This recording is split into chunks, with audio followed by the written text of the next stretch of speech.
Verið velkomin aftur. Ég er aðeins að reyna að gera smá breytingar á útsendingunni og vona að útsendingin haldist þokkalega gangandi af því að ég hef heyrt hún höktir hjá einhverjum. Þannig að við ætlum að vona að þetta gangi svona hjá okkur. Endilega látum við vita að við sjáum einhverja breytingar á þessu. En við vorum áðan með stöðuna hjá Lenku sem að virðist vera að fá betra tafl. Hún er peði yfir með biskopaparið og svarti riddarinn á C3 virðist vera að króast inni. Hún var að leika síðast hrók úr C2, Lenka á 19 sekúndur eftir. Það er alltaf smá auka tími. Tímamörkin í mótinu eru 10+5, þannig að það eru 5 auka sekúndur eftir hvern leik og hún lék hrókur eftir C1 og mér sýnist Lenka að vera að vinna riddarann á C3 núna.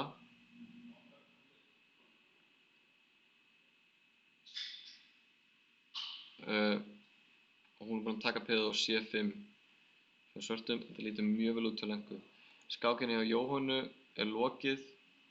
Jóhanna tapaði. Við sáum að hvíti fekk mikið frumkvæði á kóngsvagnum með riddarann á F5. Fórnaði manni og sókn hvíts var síðan óstöðandi og endaði með máti með drottning G6.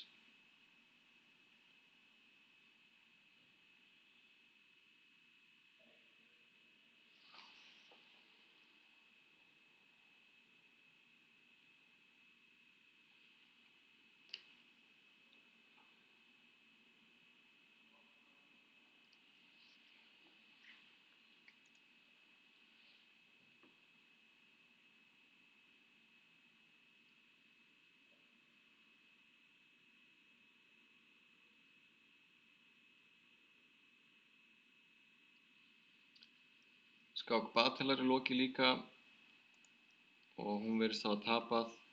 Hún lenti í vandræðum eftir byrjunina og skákinni var ekki bjargað eftir það. Það lítur ekki vel út hjá íslenska liðinu núna. Vignir hefur tapað líka gegn Jóhannes Hák og það sama má segja Helga sem að tapaði gegn Fróði Urkudal. Þannig að því miður er staðan eins og staðan núna 4-0 fyrir Noreg. Lenka og Guðmundur eru enn að tefla og Lenka er að tefla núna endatafl með 2 biskupa fyrir hrók og hún er að vinna hróki núna. Svartur leika sér hrók eins og við sjáum. Staðan var svona og svartur leik hrók úr C7 beint í döðan sem að Lenka drap og svartur gafst upp. Ef að svartur haldi hróknum inn á borðinu þá er mjög erfitt fyrir hvítan að vinna þessu stöð, en samt svona býsna góða líkur ef að hvítur í rólegheitum reynir að undirbúa að leika G4, brjóta niður svörtu peðastöðuna. En Lenka er í fyrsta punkt Íslands í dag og Guðmundur er enn að tefla gegn Aglistan og við sjáum að það er jafnt í liðum.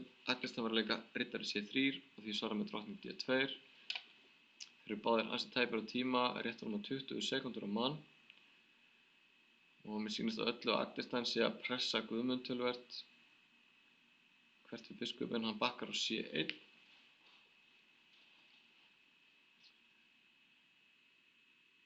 og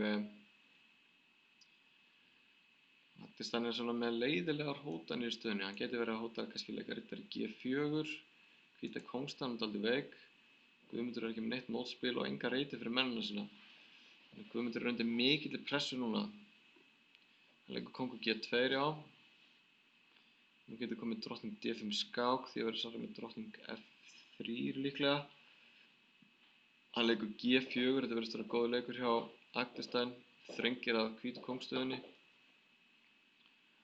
og Guðmundur leikur riddari F4, til að reyna að halda þessu saman.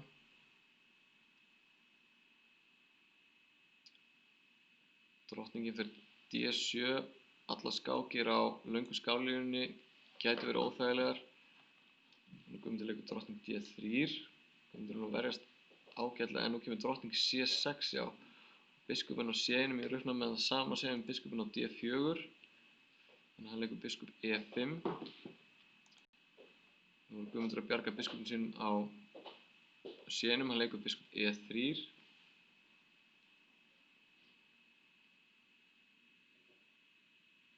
Þá kemur drottning E4 og þeir fara í uppskipti og nú sjáum við að endurtafli lítið þannig út að Guðmundur með öll peðin sín á svörtu reitum og sömu reitum og biskup svarts á meðan að svartur með öll sín peð á hvítum reitum á andstæðum reitum við biskup hvíts. Þannig að fljótt og litið virðist þetta að vera býsna gott og vænlegt endurtafli fyrir svartan sem er á leiðinni með kónginn sem bara alla leið yfir á drottningavænginn. Hvíti riddarinn á enga reiti til að fara á og samvæla sig biskupinn. Ég er ekki bjartsýnn á að Guðmundur ná að halda þessu. Hann leikur riddur F4, þetta getur nú svartur sennilega bara drepið og farið svo með kónginn yfir á miðborðið, yfir á D5 og yfir á drottningavænginn.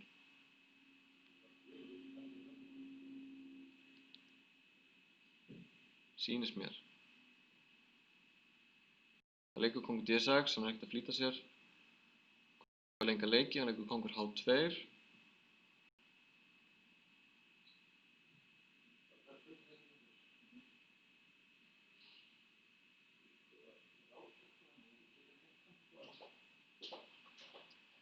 Og nú kemur svarti kóngurinn á D5 og C4 og hann er að eltast við hvítu peðan á drottningavængum.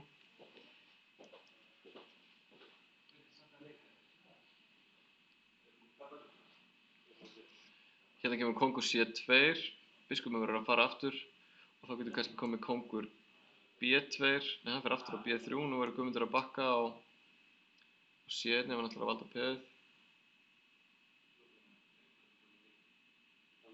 Það leikur kóngur E2, ok. Já, við sjáum að G3 peðið var í uppnámi þegar biskupinn hefði farið eitthvað. Kóngur drepur A3 og nú sýnist mér þetta að vera því miður tapað hjá Guðmundi. Svarti getur bara hýrt peðið á B4 og vaðið með B-peðið sitt við borð. Það truflaði Guðmund svolítið í endurtaflinu að vera með öll peðin sín á svörtum reitum og mennina sína mjög passífa. Hann átti eiginlega ekki möguleika á því að berjast neitt í þessari stöðu, því miður.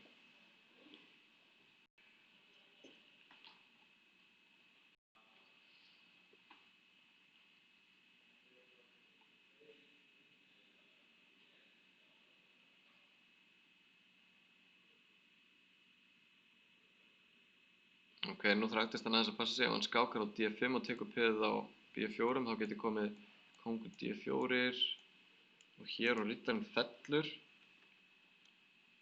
Þannig að hann bakkar með riddarinn á F6.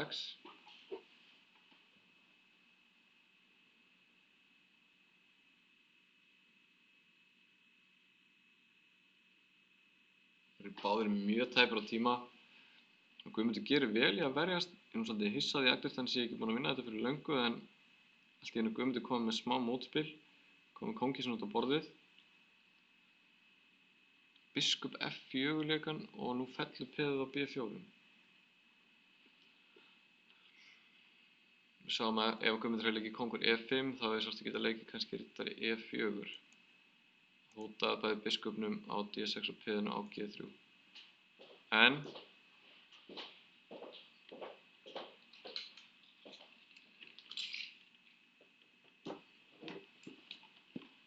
Guðmundur er enn að berjast og er hann að tryggja sér jafntefli hérna. Kóngur drepur G4. Eina sem Guðmundur þarf að gera núna er að fórna biskupnum sínum á peðið leið og það fer áfram. Svarti getur auðvitað reynt hérna og rekið biskupinn í burtu. Það er erfið vörn framundan fyrir Guðmund en ákveðna jafnteflislíkur. Kóngur F3, riddari B3, nú þarf hann að fara með biskupinn eitthvað, kannski bara nógu langt í burtu til að, nei, hann fer með hann á E1. Nú kemst kóngurinn ekki nær, biskupinn þarf væntanlega að fara tilbaka. Það getur verið hættulegt í svona stöðum að þegar andstæðingurinn er með riddara, biskupinn geti fallið hvenær sem er með gafli. Kóngur F2 væntanlega. Það þarf að passa á að fara ekki með kónginn á ranga reit og missa biskupinn sinn. Kóngur C4, nú myndi ég vilja hafa bara biskupinn nógu langt í burtu og reyna að koma kóngnum eitthvað fram fyrir peðið.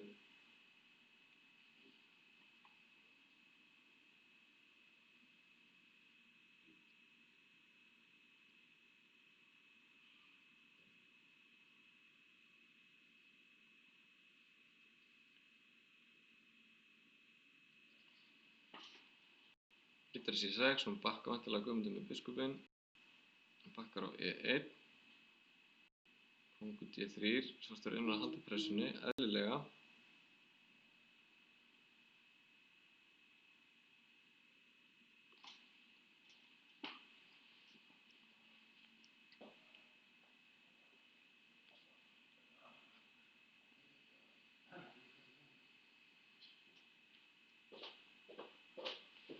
Við sjáum að Guðmundur má ekki drepa riddarinn á D4 því að endatafli var unnið fyrir svartan. En gat hann ekki drepið þarna? Gat Guðmundur ekki drepið hér? Hvernig endar þetta? Hér er hvítur með andspænið og hann heldur því, eins og við sjáum. En þeir hafa lítinn tíma.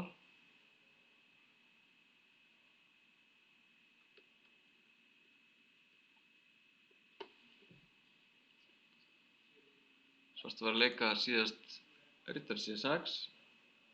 Hótar biskupnum sem heldur sér á skálínunni og peðið fer ekki neitt. Þetta ætti að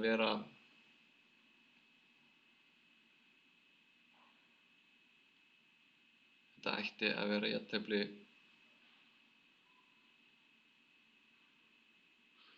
Finnst mér mjög líklegt. Leið og svartur fer að fara með kónginn nær peðinu og nota riddarinn til að blokkara skálinu biskupsins, þá kemst hvíti kóngurinn fyrir og svo getur hann drepið annarkvort riddarinn eða peðið þegar færi gefst.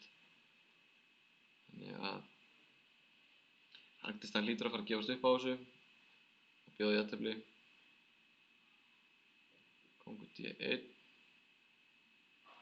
og hann leikur B4 og nú getur Guðmundur drepið peðið og jafntefli niðurstaðan. Lokatölur þessari viðureign 4,5, 1,5 fyrir Noreg. Því miður gekk ekki nógu margt upp hjá íslenska liðinu en Ísland mætir næst liði Chile klukkan 3 og er þá aftur með hvítt á fyrsta borði og við gerum smá hlé þangað til og ég kem aftur með ykkur eftir augnablik með aðra umferð mótsins.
Komið sæl aftur og velkomin í aðra umferð á Ólympíumótinu í netskák. Ísland mætir Chile í annarri umferð og við sjáum þarna til vinstri stöðuna eftir fyrstu umferð. Tyrkir eru efstir með 2 stig og 5,5 vinning og næsti koma svo Svíar, Serbar og Króatar og Norðmenn. Öll þessi lönd unnu í fyrstu umferð og eru í efstu sætunum. Chile tapaði stórt í fyrstu umferð og vonandi náum við sterkum sigri á eftir gegn liði Chile. Við sjáum að íslensku keppendur eru tilbúnir inn í sal fyrir aðra umferð sem fer að hefjast eftir örfáar mínútur. Íslenska liðið er aftur með hvítt á fyrsta borði og það er Guðmundur Kjartansson sem við sjáum hérna í mynd sem teflir þar með hvítum mönnunum. Hann náði harkað út gott jafntefli gegn Akberstein með hörku baráttu í koltöfu endatefli en það dugði því miður ekki til. Lokatölur í fyrstu umferðinni voru 4,5, 1,5 Norðmönnum í vil og við vonum það besta gegn Chile á eftir. Eins og áður hefur komið fram þá er Ísland í riðli D í annarri deild og lið Íslands á mótinu, við sjáum það hérna komið upp. Þetta er íslenski hópurinn, 12 manna hópur og þarna sjáum við kallana Jóhann Hjartarson, Guðmundur Kjartansson, Braga Þorfinnsson og Helga Ás Gretarsson. Konurnar Lenka, Jóhanna Björg, Hallgerður Helga og Liss. Strákahópurinn er Vigni Vatnar og Birkir Ísak og stúlkurnar Batel og Iðunn. Þetta er sá hópur sem að má tefla í mótinu. Við sjáum að það eru 6 varamenn í 12 manna hóp sem að koma væntanlega til með að skipta þessu eitthvað á milli sín helgina. En sem sagt, við bíðum spennt eftir að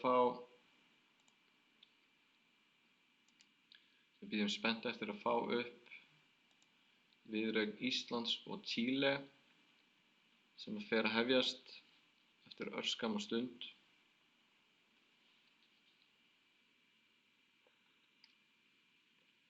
Við lentum í smá vandræðum með streymið áðan og ég vona að það sé í lagi núna. Ég þurfti aðeins að takmarka gæðin á útsendingunni en ég vona að það virki hjá ykkur og látið mig endilega vita inn á spjallinu ef þið hafi eitthvað við þetta að athuga. Ég geti reynt að gera mitt besta til að bjarga því þannig að við getum haldið útsendingunni gangandi.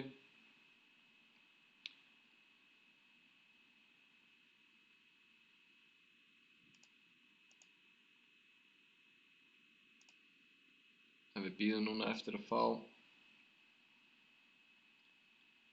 upp viðureignina. Nú lið Chile í mótinu í viðureigninni gegn Ísland núna á eftir er þannig skipað. Fyrsta borði er Henriques Villagra Cristóba, stórmeistari og Rodrigo Vázquez, stórmeistari á öðru borði. Svo er Abarca González Damaris, kona og Montserrat Morales Flores, líka kona. Þær eru í kringum 2000 stig og Castellanos Villeja Alejandro 2032 stig. Strákurinn og stelpan í hópnum er Javiera Gómez með 1759.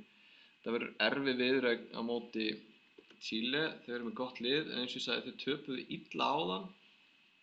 Töpuðu stórt 5-1 og við teljum okkur eiga ágæta möguleika gegn þeim á eftir. Það verður spennandi að sjá hvort íslenska liðið hrökk í gang eftir slæma byrjun gegn Norðmönnum. Nú ætti viðureign að fara að hefjast hvað á hverju.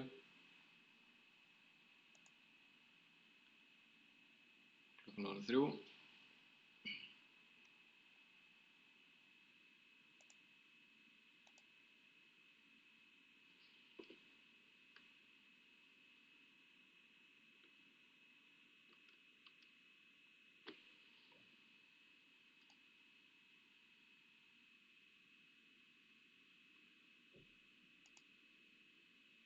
Eini sigur Íslands í viðureign áðan kom hjá Lenku gegn Sílu Sal og við sáum að þetta endatafl sem kom upp hérna með tveimur biskupum á móti Hrók virtist vera nokkuð vænlegt hjá Lenku, sérstaklega í svona endatafli, í svona stuttu skák. Við töluðum það áðan að plan Hvíts var að reyna að brjóta upp svörtu peðastjörnuna með leika G4 og Hvítur á að ég held ágæta vinningsmöguleika, sérstaklega svona praktíska möguleika því það eru miklu líkur á að svartur leiki af sér og tapa annaðhvort peði eða jafnvel Hrók, eins og gerðist bara strax þegar svartur leik Hrók og C7 beint í dauðan sem að Lenka auðvitað drap og vann skákina. Eins og við sáum áðan, Guðmundur gerði jafntefli við Agdistæn en aðrar skákir töpuðust því miður og nú bíðum við bara eftir að fá upp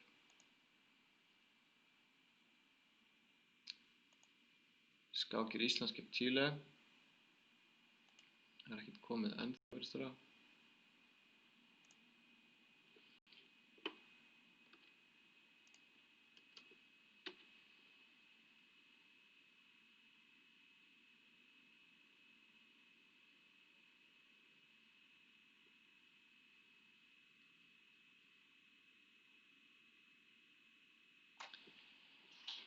Eins og ég sagði áðan þá komast 3 lönd upp úr D-riðli Íslands, 3 efstu liðin og í dag fara fram 3 umferðir. Á morgun fara næstu 3 umferðir fram og riðlinum lýkur sunnudaginn með 3 umferðum, samtals 9 umferðir og þau 3 lönd sem eru efst að þessum 3 dögum loknum þau fara upp í fyrstu deildina sem hefur síðan keppni síðar. En skákirnar eru farnar af stað og við skulum kíkja strax á fyrsta borðið hjá Guðmundi, hann með hvítt gegn Cristóbal Henríquez, sterkum stórmeistara á Guðmundur leikur riddari F3 og C4 eins og í skákinni gegn Agdistæn og svartur svarar þessu með að leika C6 sem er upphafið af slavnesku vörn. Nú gæti Guðmundur snúið sig yfir í hefðbundna slavneska vörn með að leika D4 eða leik eins og G3 eins og Guðmundur hefur leikið oft, já hann gerir það. Og eftir D5 biskup G2 þá getur hvítur fórnað þessu peði á C4 og fær þá oft góða bætur fyrir í formi þessa sterka biskups á löngu skáklínunni. En nú er það spurningin hvort að svartur ætli að taka peðið eða hvort að svartur ætli að tefla þetta traust með G6 og biskup G7 eins og er mjög vinsælt í dag eða jafnvel að leika E6. Sjáum það á eftir. Við skulum kíkja á Helga sem er með svart á öðru borði gegn Rodrigo Vázquez og þetta er spænsku leikur sem Helgi teflir, biskup B5 A6 og Helgi leikur hérna G6 sem er afbrigði sem hann hefur stundum telt. Hann hefur telt svona svipaðan hátt. Helgi dálítið fyrir svona gamaldags afbrigði í spænska leiknum. Hann hefur stundum telt Steines afbrigði með D6. Núna leikur hann hérna B5 og við fáum upp dálítið hvassa stöðu eftir E-trippur D4, dálítið óvenjuleg staða þar sem að hvítur hefur sterkan biskup á löngu skálínunni hérna og gæti hugsanlega reynt að pressa eitthvað á svörtu stöðuna þar. Við sjáum til dæmis strax gæti manni dottið í hug leikur eins og riddari G5 og svartur verður þá að valda peðið sitt og getur gert það bæði með að leika riddari H6 eða riddari E5 en hvítur leikur C3 sem er svona svipaður leikur eins og menn leika oft í skoska bragðinu, hvítur fórnar peði og það er spurning hvað gerist núna eftir E-trippur D4 hvort að hvítur getur nýtt sér pressuna á F7 peði með einhverjum hætti. Leikur eins og drottning D5 hótar auðvitað máti en væri hægt að svara með drottning E7 þá getur komið biskup G5 og F6 kannski. Það gæti verið töluvert pressa á svartan og hvítur þarf auðvitað ekkert að máta svartan strax í svona stöðu. Hann fær nægilegt mótspil með leik eins og riddari C3 og hvítur er langt undan í liðskipan og svartur þarf að vanda sig mjög til þess að lifa þetta. Þess vegna leikur Helgi bara biskup G7 í þessari stöðu. Leyfir hvítum að drepa D4 og þá er spurning hvort hann geti klárað liðskipuna sinni með leik eins og D6 til dæmis og svo kannski haft riddarann sinn á F6 eða E7 og hrókar stutt í framhaldinu. Við skulum kíkja á stöðuna hjá Lenku. sem hér aftur með hvítt og leikur C4 í fyrsta leik. Og það eins og hjá Guðmundi, einhvers konar slavnesk vörn, nokkuð róleg byrjun, biskup D6 og nú lengar biskup A3 til þess að fala sér eftir uppskiptum á þessum svartrauða biskup hér. Og ef svartur drepur hér, þá drepur hvítur með riddara og hvítur hefur ekki mikið frumkvæði í þessari stöðu, en það sem hvítur að horfa með þessum uppskiptum á svartrauða biskupunum að aðalpeð svarts á hvítum rautum og aðalpeð hvíts á svörtum rautum og þessi peð hjá hvítum tóna vel við hvítrauða biskupinn á meðan biskup svarts tónar ekki sérstaklega vel við svörtu peðan á hvítu rautunum. Það er svona það helsta sem hvítur hefur í svona stöðu, að horfurnar í endurtaflinu eru nokkuð vanlegar. En svartur leikur auðvitað drottning E7, svartur ekki að drepa hvíta biskupinn á A3 og leyfa hvítum að koma riddaranum í spilið, þannig að svartur falast eftir uppskiptum á eigin forsendum með drottning E7. Hvítur væntanlega drepur núna hér, eða gæti líka leikið kannski drottning C1 hennar leikur. En biskup drepur D6, drottning drepur D6 og þá getur hvítur haldið áfram með riddari C3. Þetta er frekar róleg og svona varfærin taflmennska hjá Lenku, en mér trausta á. Jóhanna Björg hér með svart. Hún aftur að tefla síkilega vörn og einhvers svona drega-uppstillingu. Eftir riddari F3 kom G6, D4 drepið og riddari C6, riddari C3, biskup C4 og hér kemur riddari G4 sem að leikur riddaranum í rauninni bara beint í döðan, hvítur getur drepið hann, en þá fellur þessi riddari á D4 í staðinn. Og ef að hvítur drepur hér, þá drepur svartur á E3 og við sjáum svona smá óvenjulegan eltingaleik borðið með riddarana, en staðan sem svartur fær upp með 2 biskupa í framhaldinu ætti að vera þokkalega góð fyrir svartan. Þess vegna drap hvítur hér með drottningu og eftir riddari drepur D4, þá drap hvítur hér, bakkaði með drottningun á F3. Ég held að þetta sé ekki beittasta framhaldið fyrir hvítan. Ef ég man rétt þá leikur eins og drottning D1 og leyfa síðan svörtum að drepa B3 og fara með drottningun á D2, ég held að það sé ein hugmynd í þessu. En eins og þetta teflist, þá verðist þetta að vera nokkuð hagstætt fyrir Jóhannu, sem drepur hérna á C3, þetta er óvenjulegur leikur en gefur hvítum leiðenda tvípeð og nú getur planið hjá Jóhannu að sjálfsögðu verið að koma þessu biskup eitthvað, biskup E6 eða D7 eða hvað sem og setja hrók á C-línuna og pressa á þetta peð. Svartur hefur mjög einfalt þægilegt mótspil í þessari stöðu.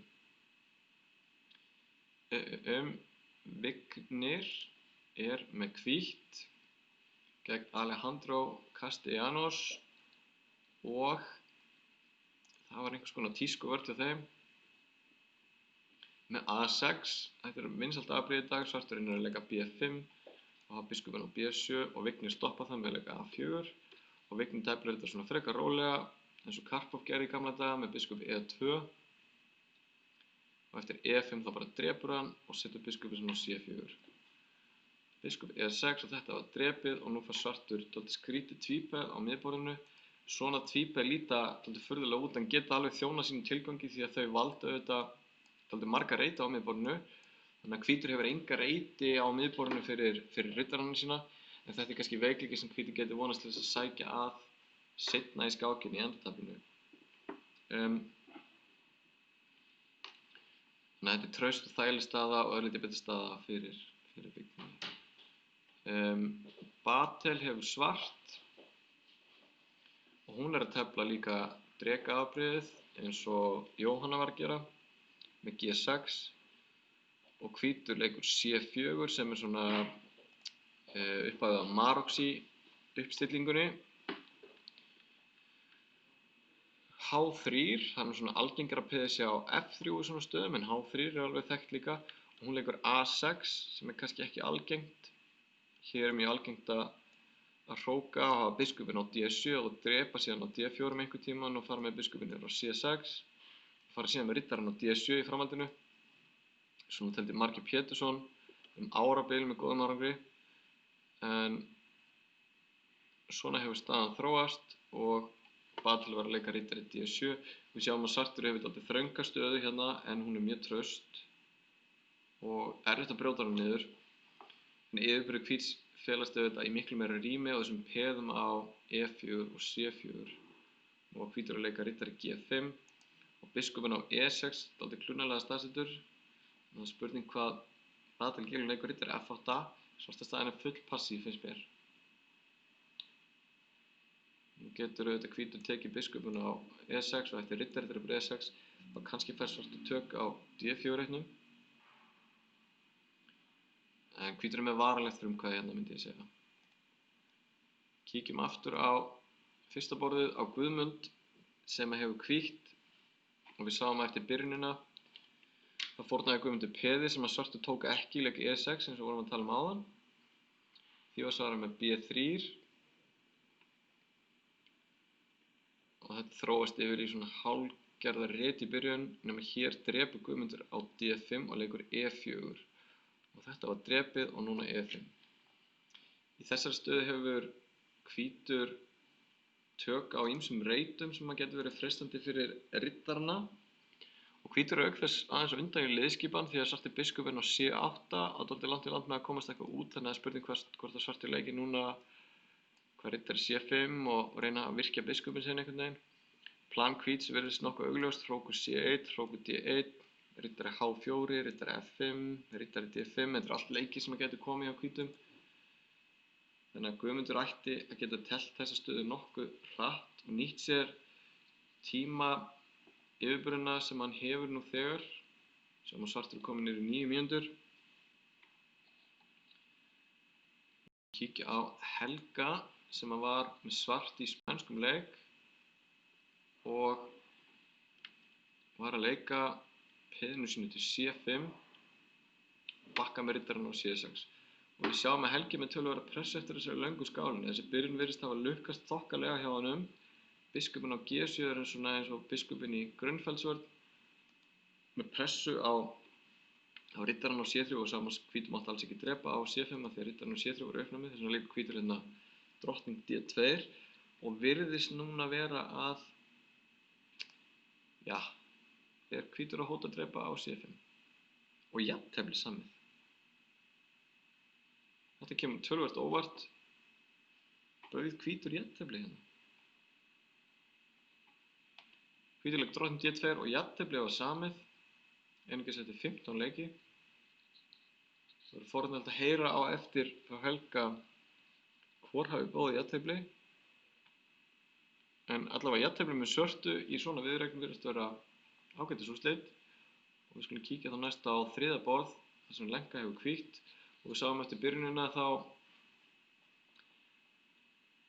var Lenka að skipta upp á svarthærða biskupunum með biskup A3 og hér er komin staða þar sem eina línan á borðinu sem er opin er C-línan og svartur er búinn að ljúka liðskipunum sinni mjög skynsamlega og er að undirbúa núna að tvöfalda á C-línunni með hrókur A til C8 og Lenka virðist ekki hafa neitt sérstakt frumkvæði hérna en hún er með trausta stöðu og ætti ekki að vera neitt sérstaklega tap ætti hún getur vonast til þess að tefla endataplið eitthvað áfram. Spurning hvað gerist til dæmis núna eftir riddari E2 hlýtur að koma hrókur C8 og segjum að verði uppskipti eftir C-línunni þá er jafntefli svona líklegasta niðurstaða en auðvitað hellingsspil eftir í svona stuttu tempói. Jóhanna er með svartjá og hún var að tefla drekaafbrigð og við sáum eftir byrjunina þá var Jóhanna búin að veikja peðstöðu hvíts með að drepa á C3 og var að undirbúa að koma hrók á C8 og við töluðum leiki eins og biskup E6 eða biskup D7 til að undirbúa að tvöfalda á C-línunni en hún leik biskup D7 og þá leik hvítur E5 bæði með hugmyndinni að hóta peðinu á B7 og líka með þeirri hugmynda eftir D-drepur E5 þá fellur biskupinn á D7. Jóhanna svaraði þessu með því að leika biskup C6, hörfa með biskupinn af D-línunni, hóta drottningunni og vinna smá tíma. Því var svarað með biskup D5 og þá kom D-drepur E5 og hvítur er núna að hugsa. Spurningin er hvað gerist ef hvítur drepur á C6, þá gæti komið B drepur C6, drottning drepur C6 og núna til dæmis Á ég að koma inn í útsendinguna? hann kominn þarna til okkar Helgi Ás Grétarsson. Velkomin Helgi. Já, takk fyrir það. Anstæðingum verið bara jafntefli og Já, hann bauð? Já. Ok. Þannig ég var bara Já, þú í liðakefnum að Já. svart og jafntefli með svörtu. Geturðu sagt okkur eitthvað smávegis aðeins um þessa byrjun sem kom upp? Spænskur leikur Já. og þú leikur G6 mjög snemma. Já, ég teldi þetta á móti Hannesi Hlífari þarna á heimsmeistaramótinu á Selfossi. Þetta hefur verið að verða aðeins vinsælla. Já. Þetta byrjaði fyrir nokkrum árum. Og hvítur leikur D4 hérna strax, er þetta aðaleikurinn í stöðunni? Já, ég meina það fyrir eftir smekk. Já. Ég meina menn geta leikið C3 eða hrókerað eða þetta er í C3 en ég held að D4 sé nokkuð algengur, já. Já. Ég held að Hannes hafi leikið því á móti mér. B5, já. B5, biskup B3 og þú drepur og þá C3. Já, Hannes held ég hafi drepið á D4 með riddara. Já. Og mér minni það. Eða leikið A4 fyrst, ég man það ekki alveg nákvæmlega. En það var aðeins öðruvísi stöðutýpa sem kom upp. Þú leikur hérna biskup G7, geturðu sagt okkur aðeins hvað gerist ef þú drepur á C3 á þessari stöðu? Já, ég minn, þú veist, það er svo alls konar vandamál á F7 held ég. Ég meina, ég man ekki alveg teóríuna, sko, hvort það bara riddari drepur C3 og svo er riddari G5 að fara að koma, drottning D5, ég man ekki alveg nákvæmlega hvað, en ég held að menn drepið yfirleitt ekki, sko, á C3, sko. Það er ómikið, þú veist, það er nógu mikil strategís áhætta að leyfa hvítum að stilla biskupunum upp á B3, sko. Af því að hugmyndin er í raun og veru að stilla upp biskupnum á G7 eftir atvikum að hafa riddarann á F6 en algengt er líka að hafa hann á E7 eins og ég gerði. Og svo að vinna tempo á biskupinn, sko, á B3. Þú leggst hérna biskup G7, já, setur upp í D4 og þá riddari G til E7. Já. Og svartur þarf ekkert óttast að hvítur ráðist á riddara strax með D5 eða hvað? Nei, það kemur, já, þú veist, það er möguleiki. Það er möguleiki, Ég var í undirbúningnum mínum, þú veist, riddari A5 kemur þá. Já. Og þá eru sumir sem eru að tefla biskup D2 og fórna skipta mun, sko. Já, ok. B2 held ég. Og leyfa drap á B2. Ég minni það. Já. Það eru svoleiðis hugmyndir til allavega. Já, einmitt. Já, þú veist. Já, þannig að þetta er bara svona aðeins svona til hliðar, sko, en svartur hefur ekkert skorað svo illa í þessu, sko. Þetta er svolítið svona áhugavert. Einmitt. Riddari C3 og D6 og H3 og riddari A5 og þetta er svona klassiskt plan að angra hennan biskup á B3 og reyna kannski seinna upp og leika C5. Hvítur hafa biskupinn. Já, út af því að sko, að þegar hvítur er búinn að leika H3 þá getur ég ekki þróa biskupinn á G4 og sett þrýsting á D4. Akkurat. Og þá er eðlilegt að fara í eitthvað svona plan. Ég hrókeraði það ekki? Hrókeraði hér, já. Og stutturókun á hvítum og biskup B7. Já, ég held að B3 hljóti að vera ekki góður leikur. Nei. Ég held að menn síðan að reyna að fá frumkvæði með einhverjum öðrum hætti. Ég var einmitt að tala um það í útsendingunni að eftir B3 þá verður riddarinn á C3 svolítið losaralegur og svartur fær töluvert mótspil eftir löngu skáli. Já, ég held að þetta sé engin vandamál, sko. Ég meina, ég held að svartur sé með komið jöfn færi, sko, eftir C5 eins og skákinn tældist þeim bara. Já. Sáum C5 og hvítur svaraði því með biskup E3 og eftir riddari A til C6 þá kom drottning D2 með jafnteflisspil sem Helgi þáði. Jafntefli með svörtu, yfirleitt alveg góð í liðakeppnum. Já. Og ég er svo sem ekki alveg 100% ein hugmynd er að drepa allt á D4 og leika síðan D5. Já. Og tefla síðan taflið. Önnur hugmynd er að halda spennunni, sko, bara eins og með hrókur C8 eða eitthvað. Einmitt. Þú veist, það er svolítið svona val, sko, sem að svartur hefur. Ég held að þetta hljóti að vera alveg góðu lagi. Hrókur E8 kemur líka til greina í þessari stöðu. Já, einmitt. En ég meina, ég ákvað bara hversu eitthvað að pæla í þessu, þetta er bara staða. Akkurat. Svona það bil í jafnvæginn í halda. En hvernig er þetta hjá öðrum? Já, Ég var nú vonast til þess að útsendingin eru líflegri með komu minni, þannig Já, að ef með tímalaust, ég er búinn að vera hérna einn bara, sko. Já, býttu, er þetta Gummi? Hérna er Gummi með hvítt. Já, en hann með betri tíma, það er jákvætt. Já, hann fekk töluvert tímaforskot eftir byrjunina. Var leikur fókur eftir 1. Já, mér líst nú ekki, þetta sem ekki mikið á hvítt.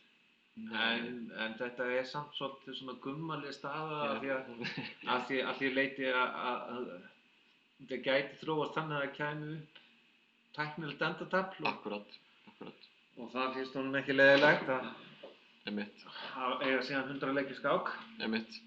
Vorum einmitt að tala áðan í útsendingunni að eftir byrjunina hefði Guðmundur geta hugsað sér að nýta þessa reiti hérna fyrir hvítu riddarana, riddari D5 og riddari F5 í framhaldinu og hann lék riddari E1, hefði komið til greina að leika frekar riddari H4 eins og ég var að tala áðan. Já, auðvitað er náttúrulega bara spurning með G6 og G6, einmitt. Hvað svo? Það er spurning þá eitthvað fyrr sko, eitthvað aktivitet fyrr. Já. Venjulega sko þarf að tefla svona stöður af miklum krafti. Ef þú notar ekki frumkvæðið þá munur strúktúrvandamálin fyrir að síðar gera vart við sig sko út af því að svartur er búinn að leika B5 og biskupinn hans á B7, hann er betri biskupinn á G2 og hann er, þú veist, þetta er í raun og veru svona dæmigerð stað þar sem að svartur mun alltaf geta teflt til vinnings án verulegrar áhættu. Þannig að ef að hvítur gerir ekki neitt, ef við förum aðeins tilbaka nokkra leiki. Já. Sjá, hvernig er það svona, þetta sé drepið á E4 og athyglisvert, ok. Og E5, E5, já. Ég myndi halda hér þyrfti að vera svolítið, sko, með þetta allt valda, hérna þyrfti að vera svolítið nákvæmur og þyrfti að rannsókna við, sko. Til dæmis það er mjög freistandi að fara í eitthvað D5 og hrókur E1 og þú veist, eitthvað, það þarf að gera eitthvað strax, annars held ég að þetta sé ekki neitt ok. Hvernig hefur þetta þróast síðan? Hann leik drottning E2 og svo fór hann með riddarinn á E1. Já. Og hvað svo? Drepið og riddari D5.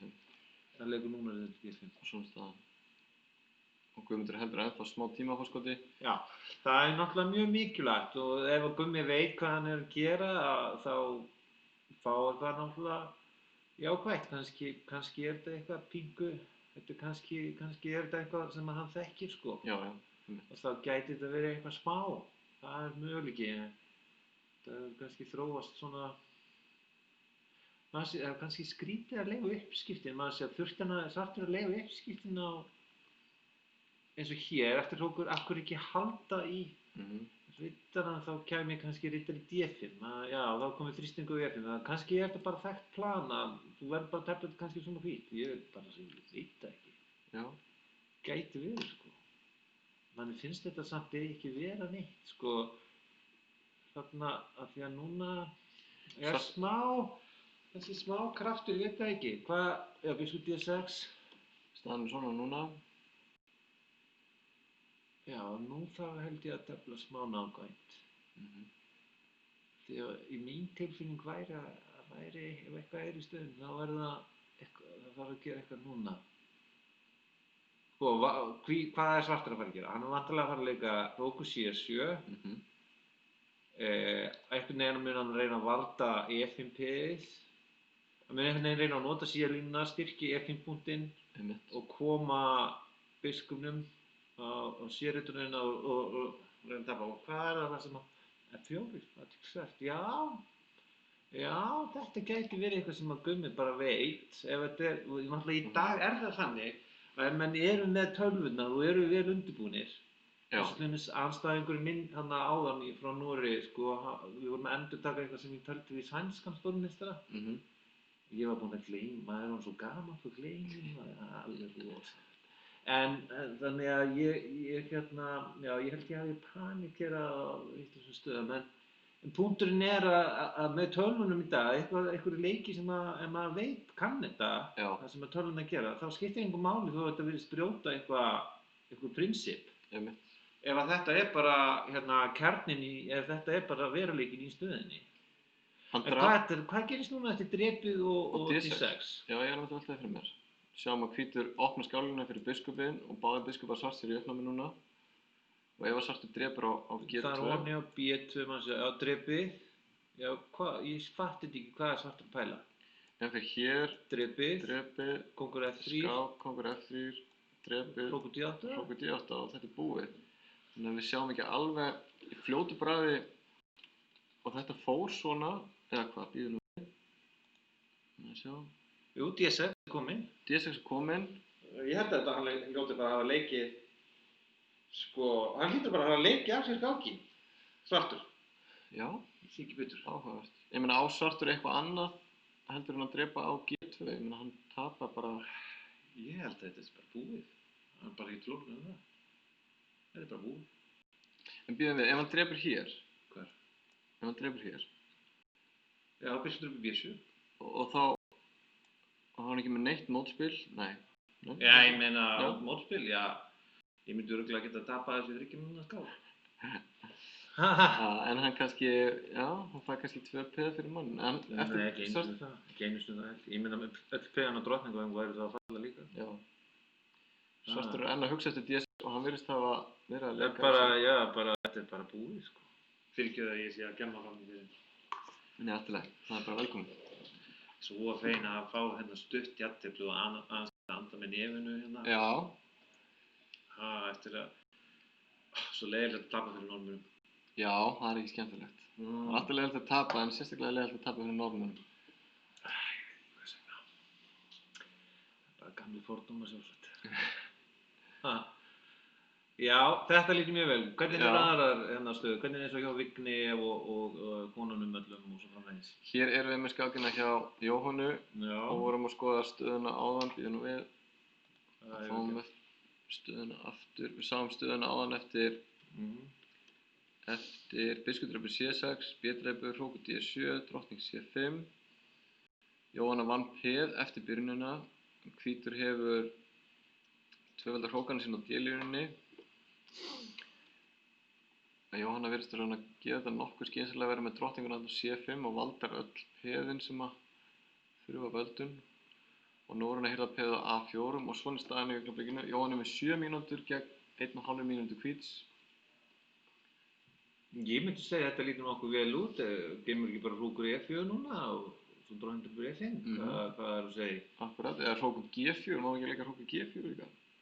Jú, mér sýnist þetta vera, auðvitað. Hrókur G4 bara forcerar vinning. Hrókur G4 og, hún leikur hrókur E4. Hún leikur hrókur E4, já. Hrókur G4 hefur verið betri, sýnist mér. Það bara að geta þingað nánast fram uppgjör. En ég sé ekki samt betur en að þetta sé alveg nægilega góður leikur til þess að vinna skákina. Einmitt. Við sjáum að svartur kóngstæðin traust og svartur á þetta trompið minni, þetta frípeð á A-línunni. Þetta lítur mjög vel út hjá Jóhannu. Lenka fékk lítið út í byrjuninni og svona í staðan eftir drottning C6. Já. Hvítur með svona smávegis.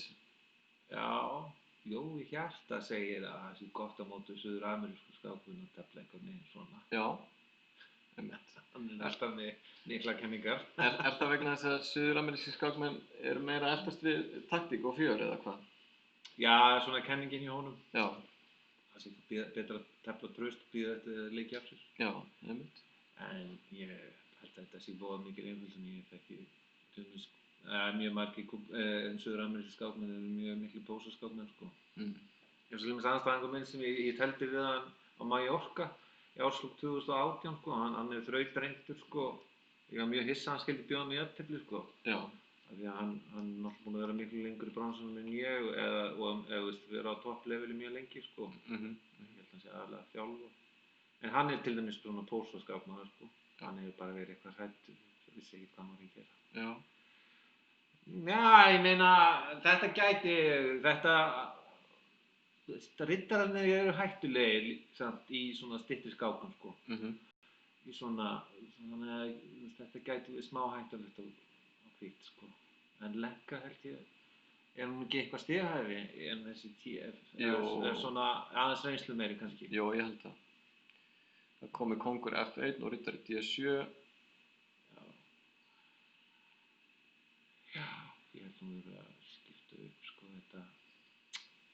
Kannski minnst ekki alveg nógu vel á þetta. Biskupinn gæti verið svolítið passið og verið veikari sko þarna.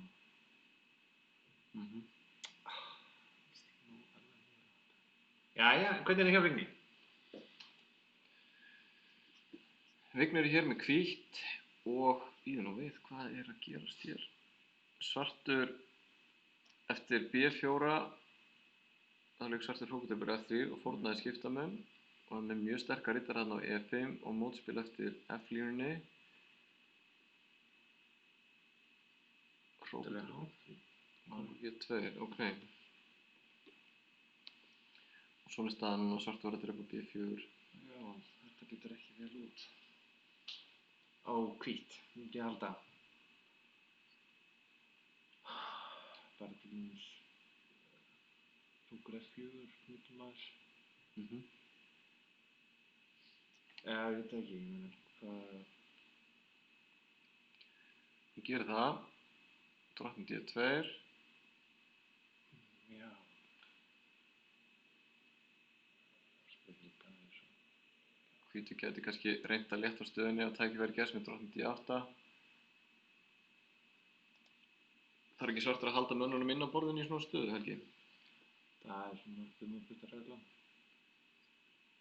En ég meina, hann er með 2 pið upp í og ef hann heldur hróknum og heldur þessum piðin, þá er það ekki að, ég meina, bara, ok, hann leikur hann hrókur F8, ok, þá er hrókur F4 lélugur, en allt í lagi, það er svo mikið stór hætta. Þetta er ekki skemmtilegt að tefla í vinnum tíma. Nei, einmitt. Sennilega var þá hrókur F4 lélugur en þannig að þetta var strax tilbaka eða bara... Já. Þetta verður eitthvað harðlega held ég. En hann er mjög náttúrulega útsjónarsamur og baráttuglaður, hann ekki. Já, hann er mjög harður í sérstaklega í styttri tímamörkunum og vanur svona netskák harki, skulum við segja. Hann leikir stöðuna sinna enn meira með þessu. Ég átti mér E4-rittunum myndi ég hafa áhyggjur af. En samt, ég meina... Hvað með riddari C4 núna? Já. Riddari C4 hótar drottningunni og hefur auga með E3-réttnum í framhaldinu. Sjáum að hvítur þarf að gæta sín á alls konar leikjum. Ef hann leikur drottning D3, þá getur komið riddari B2. Hvað með drottning E2, er það eitthvað betra? Það er samt alveg möguleiki líka á drottning D3, riddari B2 og hrókur drottning D7.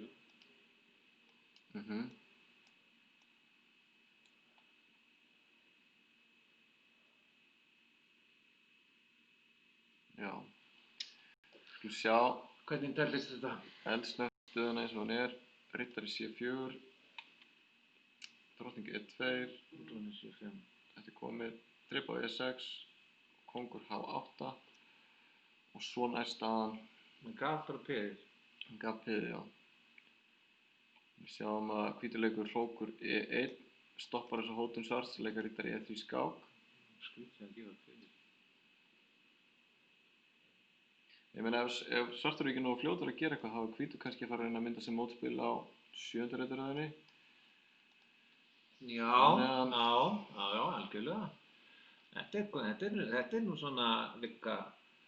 er nú svona vikasprikl, mögulega. Já. Ef ekki bara halda í vonina. Já. Er Gummi búinn að vinna? Kíkjum eldsnöggt yfir á Guðmund. Hann er manni yfir eftir þessa brellu þannig í miðtöflinu. Svartur er með 26 sekúndur og svartur var að leika síðast hrókur E6.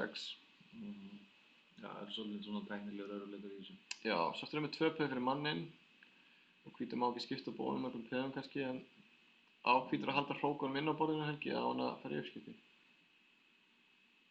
Já, ég hafði haldið að allavega ég held að hann er að skipta upp. Ég myndi gera það. Það er spurning G4 en þetta er svona smá konkrétt sko upp á og hefði haldið að ætti að drepa á C6 og fara svo kannski með kónginn eða leika G4. Já. En svolítið, þetta er ekki einfalt. Hann hlýtur að hafa eitthvað klúðra að þessu, þetta getur ekki verið að þetta hafi þetta verið flókið. Er þetta komið svona? G4 var að koma. Já. Þá er það spurningin, hvað gerist eftir kóngur G6?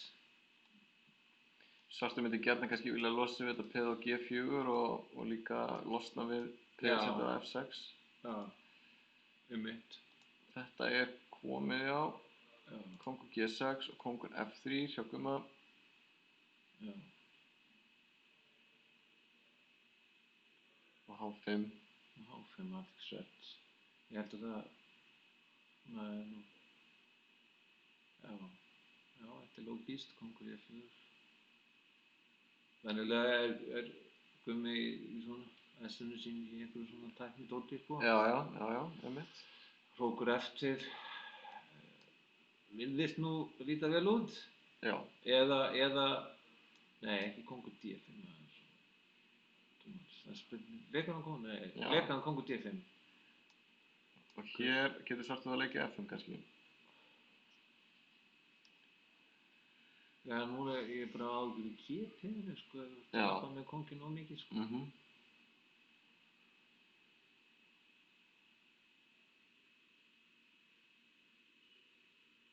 Ok. Þú veist, það er náttúrulega ein hugmynd, sko, er að láta kónginn elta peðan á drottningavæng og reyna síðan að bara fórna biskupinn fyrir þessi 2 peða á kóngsvæng, sko. Já.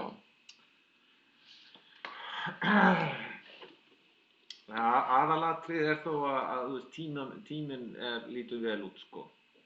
Einmitt. Nú biskup E5, nei, hann drepur þetta bara. Já, ok, þetta geti alveg verið nægilega góð aðferð. Þannig að hann getur farið tilbaka með kónginn á E4, sko, alltaf. Og það væri þægilegast að einhvern veginn að fórna biskupnum fyrir þessi frípeð, sko. Veit ekki. E5 kannski. Já, þetta lítur ábyrgð út. Spennum G4 núna. Nei, ok, já, nota kónginn. Á hlýtur að drífa sig á stað með A-peðið eða hefur hann tíma að hirða B5-peðið fyrst? Það er góð spurning. Eins og Helgi var að tala um, Gummi leikur A4, eins og Helgi var að tala um þá möguleiki fyrir hvítan að nýta biskupinn og fórna á svörtu peðin þegar færi gefst og vera fljótur með sitt frípeð. Ég held að þetta sé rétt það sem Gummi er að gera, sko. Já. Svo ítur bara peðinu áfram, setur rókinn á G6, peðið fer á A7 og svo notar kónginn til þess að og nota biskupinn og rókinn til þess að stoppa hinn peðin og ef hún er að fórna biskupinn fyrir 2 peðin hana og þá vinnur A-peðið. Já. Kemur A-peðið með vinninginn heim. Einmitt. Þetta er mikið kapphlaup í gangi og þetta er spennandi. Ef við skulum kíkja eldsnöggt yfir á skákinu Jóhannu af því Jóhanna var að vinna eins og vorum að tala um áðan, það leit mjög vel út hjá henni. Og í þessum töluorðum þá vinnur Vignir líka. Vinnur Vignir? Já, þetta var orðið, hann var að missa þráðinn annars aftur. Við sjáum eftir riddari. Þetta var mjög glæsilegt. Eftir riddari G4, H5 og riddari F6 þá vann Vignir hrókinn á G8 án bóta og það er mál í framhaldinu á G7. Staðan er hann 2,5 fyrir Ísland. En hvernig er hjá Beitel og... Batel er hérna í miklu tímarhækki og hún er með svart og hún er að tapa því miður. Já, við sjáum þá, en hjá Lenku, hvernig er þetta stödd hjá Lenku? Staðan hjá Lenku er svona, hún er manni yfir. Já, ok, byrju, hún, já, þetta er nú ekki ljóst, þetta er nú ekki einfalt. En hvað, ferðu ekki með kónginn bara á D4, er þetta ekki samt unnið? Getur farið með kónginn á D4, já, nú er spurning hvort að á hún eitthvað svona leik og ef hún bakka bara, já, hún hefur tíma til þess og svarti kóngur verður að hörfa, hvíti kóngurinn kemst í gegn. Já, ég hef ákveðið á D4 og svo E3, ég held að svarti geti unnið þetta. En býðu nú við. Býðu, D4, já, þetta er tóm þvæla. Biskup H1 tóm þvæla. D4 vinnur fyrir svarta. D4 og G3 núna. Býðu, nei, þú leikur kóngur C4. Ertu D4? Já, Leikur kongur C4. Það bjargar þessu. Já, þá er þetta... Bíddu, G3. Nei, það vinnur. Þú drepur bara og fer með konginn á C3. sem að Já. hvítur eru taka Ok. til að stoppa peðin. Svona sjá hvað gerðist, því að Já. þær eru mjög tæpar á tíma. Svartur, Kong G3. gerðist þetta? Já, og svo kongur C3. Já. Já, á staðan er svona kongur C6. Já, þá vinnur þetta. Nú. Já. Ég hef nú farið bara strax á D3 og láta svo G5 vinna. Þetta er leið. Þú getur valið. Þetta er flott, hún er að vinna, þá erum við að vinna matsin, ekki satt? Þetta er flott, já, og Guðmundur var að ljúka sinni skák með jafntefli. Ha? Fór jafntefli? Hvað gerðist hérna hjá þér? Æjæj. Já, svarta peðið var komið heldur langt, Já. verðist vera, og svartur og Guðmund neyddist til þess að fórna hróknum sínum. Ég held að þetta sé sko, sá stórmeistari sem er stigahæstur hjá Chile og hann hefur verið yfir 2006. Já, en það er öllum skákunum lokið, Lenka vann sína skák Byrju, unnum við það 4-2? og mér sýnist við hafa unnið 4-2, jú. Heyrðu, Það var frábært. þakka ég bara fyrir mig, takk fyrir að taka á móti mér. Takk fyrir komuna, Helgi, og gangi vel í næstu skák. Já, sömuleiðis, gangi vel að skýra. Já, þetta var Helgi Ás Grétarsson stórmeistari sem að gerði jafntefli í sinni skák og fyrstur að ljúka sinni viðureign í viðureigninni gegn Chile sem var að ljúka með 4-2 sigri Íslands. Frábær úrslit eftir erfiða byrjun og tap gegn Noregi í fyrstu umferð.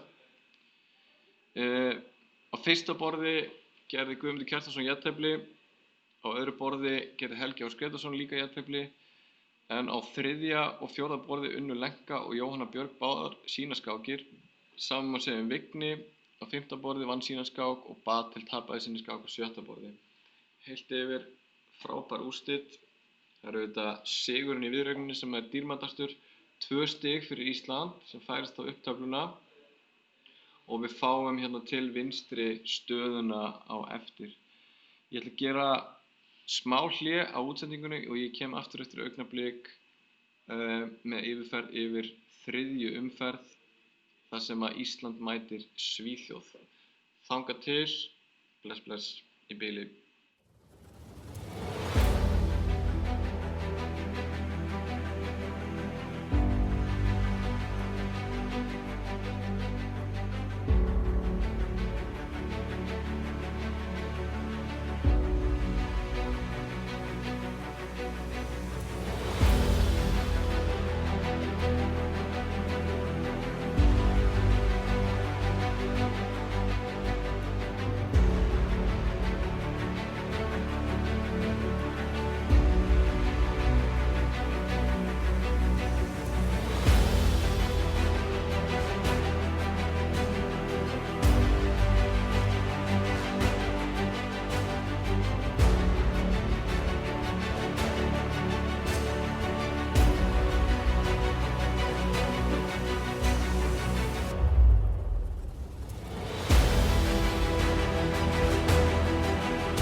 Komið sæl aftur. Við förum að vera tilbúin í þriðju umferð sem hefst klukkan 4. Þar sem að Ísland mætir Svíþjóð og Ísland hefur svart á fyrsta borði. Ég ætla að fara yfir liðin í viðureigninni. Á fyrsta borði hefur Guðmundur Kjartansson svart gegn Níels Grandelius sem þekktasti og sterkasti stórmeistari Svía í dag. Helgi Ás hefur hvítt á öðru borði gegn Tíger Hillar Persson sem okkur Íslendingum auðvitað vel kunnugur. Lenka hefur svart á þriðja borði gegn Píu Kramling sem auðvitað algjör góðsögn í skákheiminum. Jóhanna Björg hvítt á fjórða borði gegn Innu Agrest. Vignir Vatnar svart á fimmta borði gegn Milton Panzer sem ungur efnilegur drengur og hann orðinn alþjóðlegur meistari. Og Batel Gautam Heil hefur hvítt á sjötta borði gegn Margaritu Saritovskaja. Þessi Margarita Saritovskaja teldi, ef ég man rétt, með sænska kvennaliðinu á Ólympíuskákmótinu síðasta í Batumi í Georgíu. Það verður spennandi að sjá viðureignina gegn Svíum. Viðureignirnar áðan fóru þannig að Ísland auðvitað eins og við sáum vann góðan sigur á Chile 4-2 og fékk 2 stig og færist aðeins upp töfluna. Svíar töpuðu illa gegn Króatum 4,5-1,5. Serbar unnu 4-2 sigur á Írum. Tyrkir unnu stórsigur á Guatemala 5,5 og Norðmenn skelltu Dönum 4,5-1,5. Norðmenn virðast vera í hörkustöði, búin að vinna 2 fyrstu viðureignirnar sínar, bæði gegn okkur og Dönum. En það eru Tyrkir sem eru langefstir í riðlunum okkar eins og staðan núna með 4 stig og 11 vinninga, búin að vinna báðar viðureignirnar sínar 5,5. Og það eru þessi 4 lönd sem eru með 4 stig eins og við sjáum hérna til vinstri. Tyrkir, Króatar, Serbar og Norðmenn.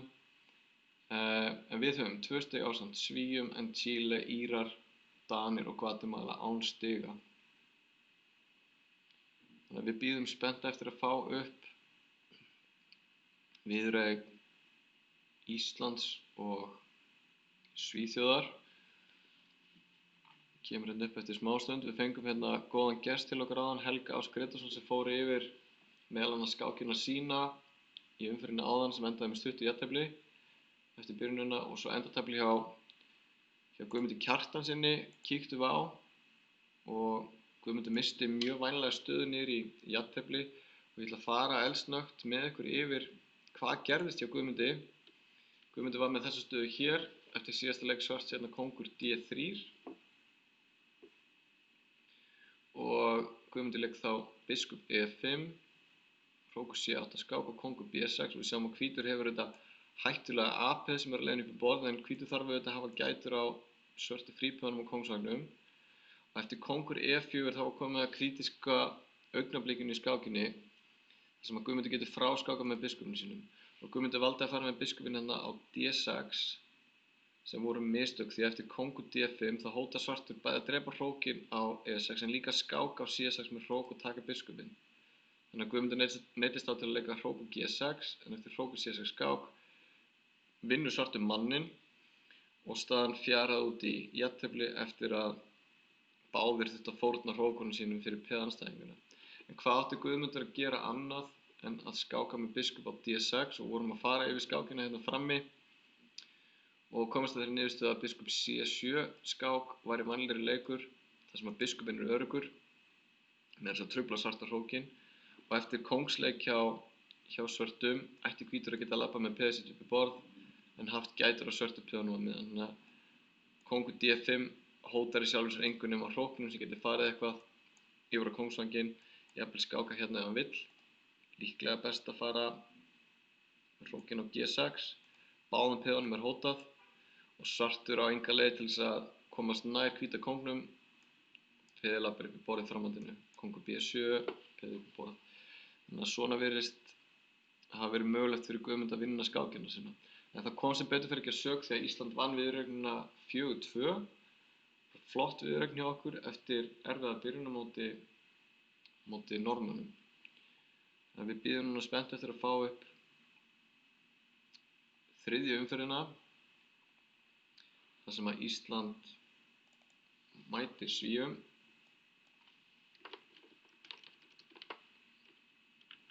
og Svíar hafa hvítt á fyrsta borði.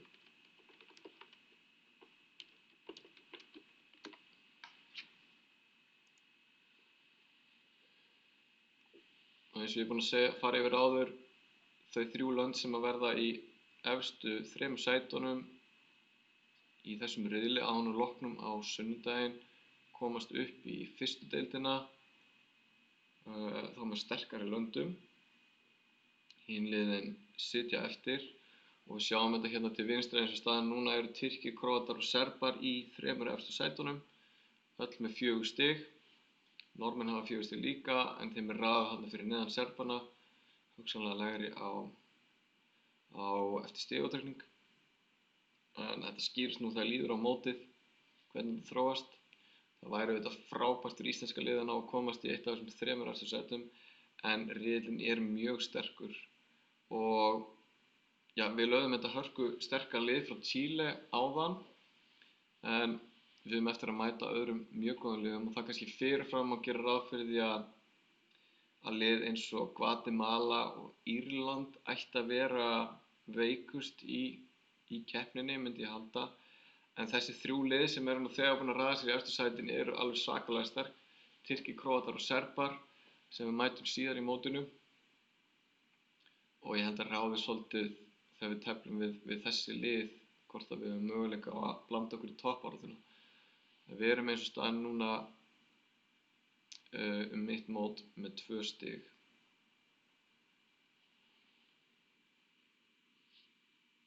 Það styttist í viðureignina, það eru um 2 mínútur í að hún hefjist og lið Ísland er í þessari viðureign eins og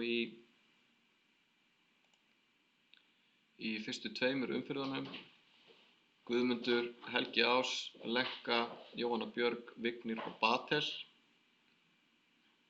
og mætum þessu hörkusterka sænska liði með Níels Grandelius á fyrsta borði, þann trausta og sterka stórmeistara sem er auðvitað mikill Íslandsvinur eins og einmitt Tígir Hillar Persson sem er á öðru borði. Þeir hafa báðir telt hérna mjög oft.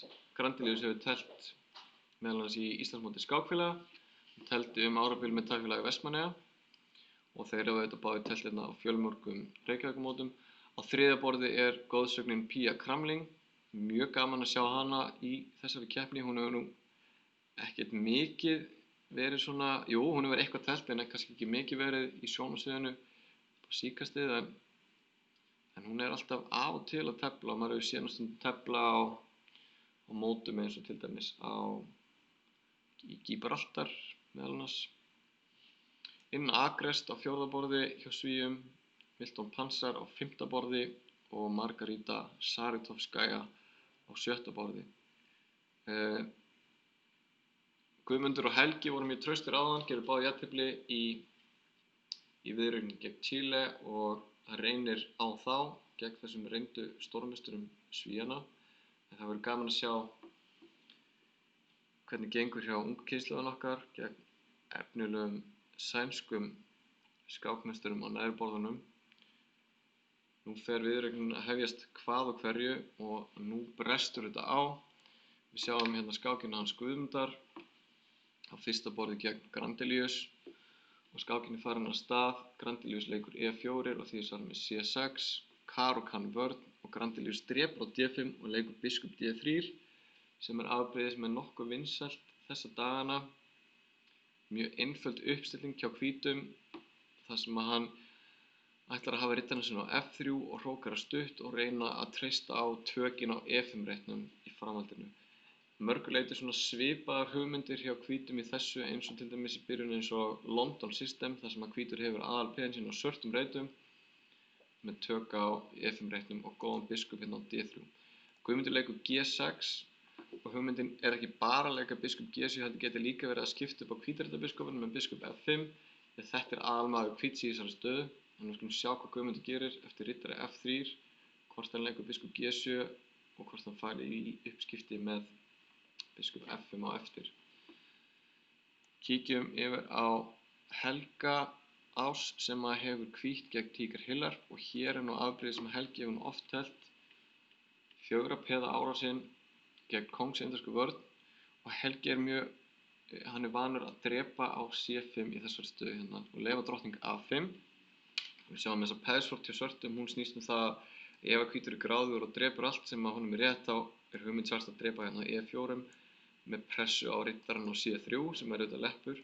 Þannig að Helgi leikur biskup D3 og svara drottning drepur C5 með riddara F3, biskup G4 og drottning E2. Hvítur hefur miklu meira rými, hann með svona þessi Marox í peð hérna á C4 og E4 og hann gæti haft biskupin svona á E3 í framhaldinu og hrókað og ef að hvítur nær að koma öll á réttar stað þá hvítur með í framhaldinu töluvert mikið rými sem hann getur reynt að nýta til þess að pressa svartan. Svartur kannski geti reynt að ef að tækifæri gefst að nýta sér hann D4, planið honum geti verið að leika riddari C6 og riddari D4 út af leppurinn á F3 en ég hugsa eftir riddari C6, biskup E3 þá hefur hvítur ágætis tök á þessu. Kíkjum yfir á lenku á þriðja borði, hún með svart gegn píu kramling, mjög ákveðar viðuregn þar og hér komin upp enskur leikur,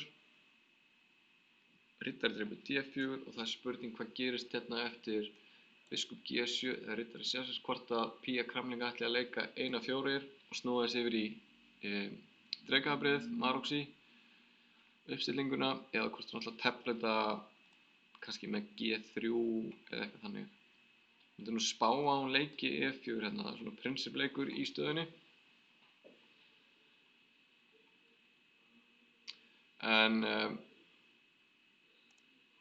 Jóhanna Björg hérna á þjóðarborði, afsakið.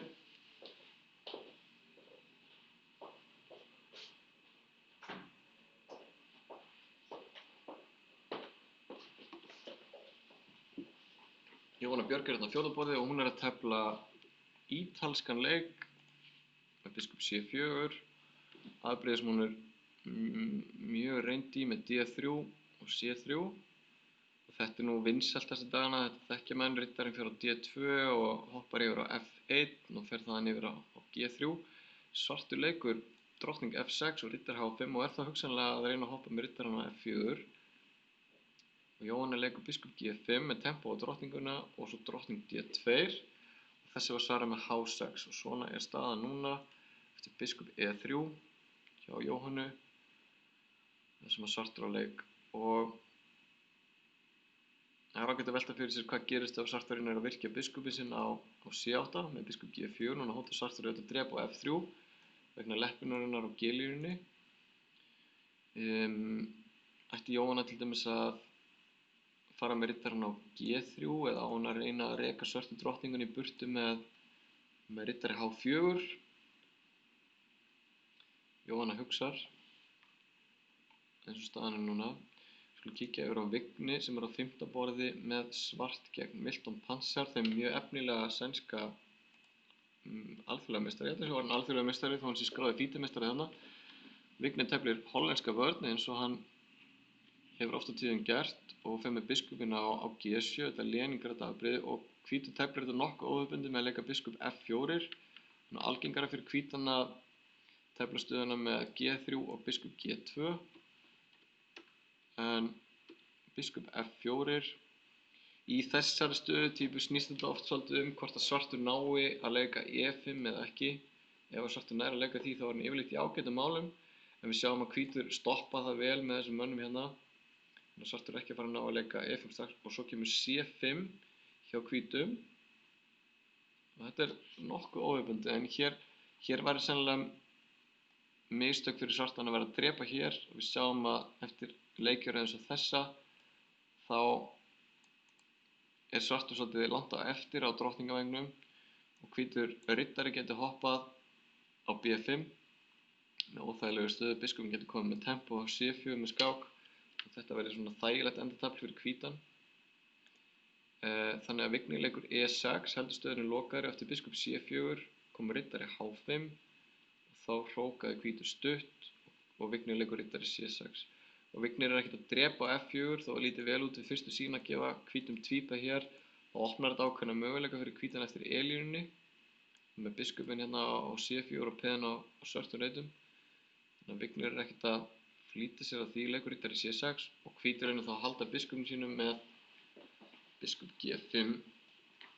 Og nú er kannski spurning hvort að ef að svartur fyrir eitthvað að þvælast með drottninguna sína hvort að hvítur sé að velta fyrir sér að fara með riddarann á B5 með press á D6 og C7. Þannig að Vignir hugsar, kannski ætti hann að leika biskup F6. Við skulum kíkja á Batel á 7. borði með hvítt gegn Margarítu Saretovskaja.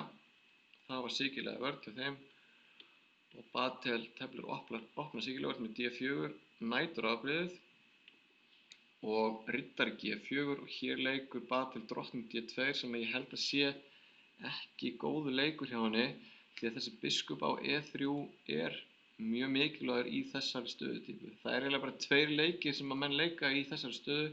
Það er annars vegar biskup G5 til að halda biskupnum og með þess að biskup C1 líka. Og það eru mörg jafntefli sem hafa komið upp eftir biskup C1, riddari G4 og staðan endurtekin. En hvítur getur auðvitað breytt út af með að leika til dæmis F3 ef að hvítur vill tefla þessa ensku árás með biskupinn á E3. En Batel leyfir svörtum að taka biskupinn sem er drottning D2 sem ég held að sé misráðið því að í framhaldinu fær svartur mjög sterkan biskup á G7 sem er erfitt fyrir hvítan að svona andæfa gegn. Það vantar svartur þetta biskup hvíts til þess að ná uppskiptum á þessum biskup og veikja stöðu svarts. Þannig að þetta er kannski full varfærin taflmennska hjá Batel í byrjuninni en hvítastaðan er auðvitað traust en það má segja að svartur sé búinn að jafna taflið. Og svartur getur kannski farið að huga að ég reyna að tefla á drottningavagninu með B5 og B4 og hvítur hefur ekki ennþá náð að mynda sér neitt mótspil. Það kannski gæti komið með að leika F4, F5 eða eitthvað þannig en ég held að svartur getur verið nokkuð sáttur eftir byrjunina. Kíkjum aftur á Guðmund Kjartansson, okkar mann á fyrsta borði með svart gegn Níels Grandelius. Mér sýnir svona í fljótu bragði Guðmundi vera búinn að jafna taflið eftir byrjunina. Grandelius hefur svona farið sér frekar hægt hérna í byrjuninni. Við sáum að Guðmundur gerði það sem við vorum að tala og lék biskup F5 eftir G6. Fannst eftir uppskiptum á hvítarriddarbiskupunum og Grandelius bara bakkaði með biskupinn. Hann var ekkert að drepa á F5 og það er þetta vinnu tíma fyrir Guðmund sem eins og ég segi hlýtur að vera búinn að jafna taflið hérna eftir hrók á D8 og A6 og svartur ætti að vera nokkuð sáttur hérna. Plan svart getur verið hrók á C8, B5 eða kannski hrókin á B8 og reyna að koma í veg fyrir að hvítur geti myndað sér mótspil með að leika C4. Mér líst bara vel á þessu stöðu hjá Gumma, hann er með 2 góða biskupa og hvítur er ekkert að fara að opna stöðuna neitt strax því að svartur virðist vera alveg tilbúinn í það. Guðmundur er samt með töluvert verri tíma, hann er með 9 mínútur gegn 14 mínútum Grandeliusar. Helgi er með hvítt gegn Tígri Hillerp og við vorum með stöðuna á hann eftir drottning E2, þá kom riddari C6 og biskup E3 eins og vorum að tala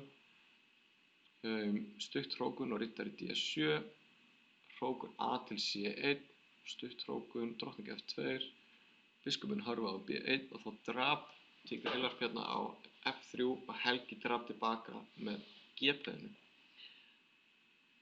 Af hverju drap Helgi ekki með drottningu, gæti maður velt fyrir sér.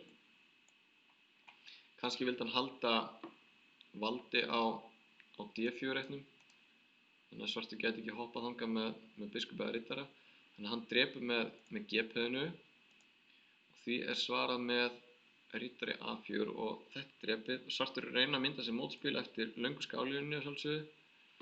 Helgi er með biskupaparið og meira rými en er með smá veikleika á kóngsvagnum sem er svona eini gallinn við hvítustöðuna. Hvort að Helgi vilji leika E3 á einhverjum tímamóti reyna að reka drottninginu burtu, gæti komið til greina einhvern tímann. En ég held að plan hvíts sé að reyna að nýta sér meira rými. Það er erfitt að finna veikleika í svörtu stöðunni, svarta staðan er mjög traust. Svarti gæti vonast til þess að mynda sér mótspil gegn C4-peðinu eða í framtíðinni gegn tvípeðinu og F-lífinu kannski. Það verður spennandi að sjá hvernig þetta fer. Helgi með góðan tíma með 12 mínútur gegn 10. Lenka er með svart gegn Píu Kramling. Þetta er þekkt staða sýnist mér sem er komin upp í drekanum. Nokkuð þekkt hugmynd hérna hjá hvítum að leika riddari A4. Ég held reyndar í fljótu bragði að hvítu sem mjög hagstæða útgáfu af þessari sömu hugmynd því að riddarinn gæti verið á leiðinni hérna á B6 og eftir riddari D7 þá Esjupeði. Það er spurning hvað Lenka gerir núna. Ég verð að viðurkenna, ég þekki þetta ekki nógu vel til að geta sagt til það hvort þetta sé aðalatriðið eða hvort þetta sé óvenjuleg útgáfa af þessu. En allavega uppstillingin hjá hvítum er algeng gegn þessu afbrigði svarts. Það er áhugavert að sjá hvað Lenka gerir núna því að riddari B6 er bein hótun sem myndi vinna skiptamun. Auðvitað getum farið með hrókana sína eitthvað en hvítur hefur töluvert, leikur hrókur C6 og valda B6 reytin. Hvítur hefur töluvert meira rými hérna og þó að drottningarnar séu farnar af borðinu þá þýðir það ekkert að skákin stefni í jafntefli. Hvítur ætlar að nýta sér þetta rými í miðtaflinu og svartur þarf yfirleitt að bíða átekta í þessari stöðutípu til þess að fá tækifæri á einhverju mótspili síðar. Við nefndum það fyrir í útsendingunni að Marki Pétursson var að tefla þetta afbrigði með svörtu og beið mjög þolinmóður og eftir tækifæri til að refsa andstæðingnum.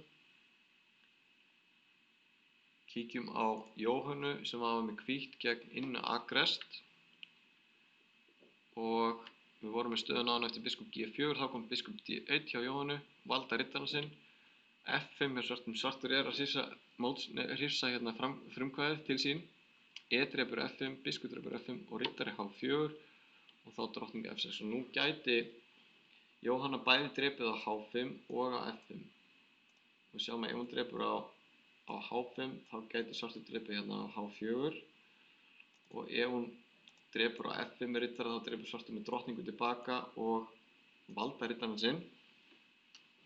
Hér gæti manni dottið í hug að leika eins og G4, gafla drottning og riddara, en eftir drottning G6 sjáum við að peðið er leppur og svartur bjargar sér og G4 peðið er náttúrulega mikill veikleiki, gefur svartum aðgang líka F4-reitnum í framhaldinu, þannig að þetta verður nú sennilega ekki skynsamlegt fyrir hvítan. Jóhanna hugsar eftir drottning F6, hún á tvo kosti í stöðunni, taka á F5 eða taka á H5 og hvenær sem gæti orðið uppskiptað á þessum biskupum hérna, svartariddarbiskupum. Í augnablikinu hefur hvítur aðeins minna rými.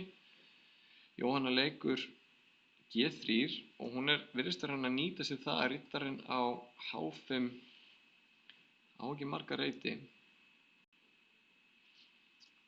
Ég er að velta fyrir mig núna hvort að svartur megi leika eins og riddari F4 með hugmyndinni að drepa riddarinn á H4 og ef að hvítur drepur hér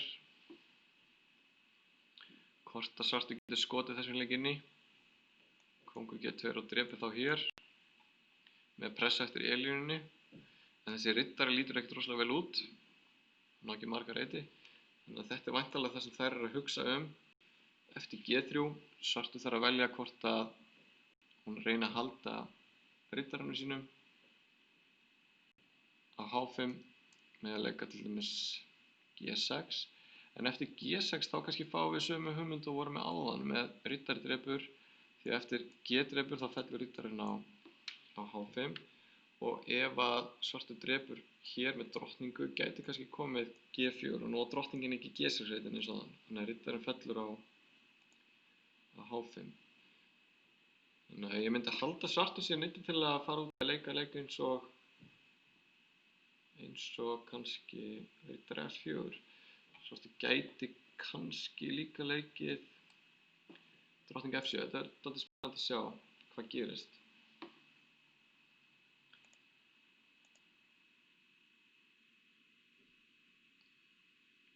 Þannig að sjáum við aftur mynd af keppendum inn í skáksalnum, sitja þarna í þungum þönkum, Guðmundur Helgi Batel, Jóhanna Lenka og Vignir.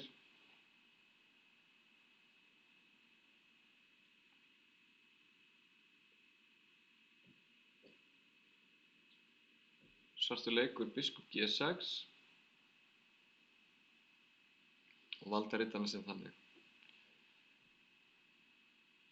Já, virðist ekki vera auðvelt fyrir Jóhanni að nýta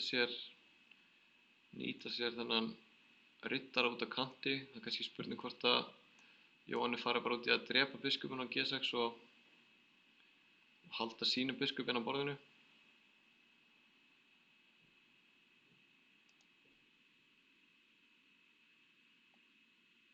Hérna sjáum við Vigni aftur með svart gegn Milton Pansar. Vignir hörfaði með riddarann sinn á F6 eftir biskup G5 og svaraði H4 með H6. Hvítur heldur biskupnum sínum á F4. Hérna drap Vignir á C5 og leikur síðan drottning E7. Hótar peðinu á C5 og hótar kannski líka að leika E5. En það er svona aðkallandi vandamál fyrir hvítan að peðið á C5 gæti fallið og það er ekkert auðvelt að valda það virðist vera. Ekki með B4. En það er spurning hvort að hvítur ætti að reyna að fá mótspil á C7 peðið í staðinn. Með leik eins og riddari B5 kannski.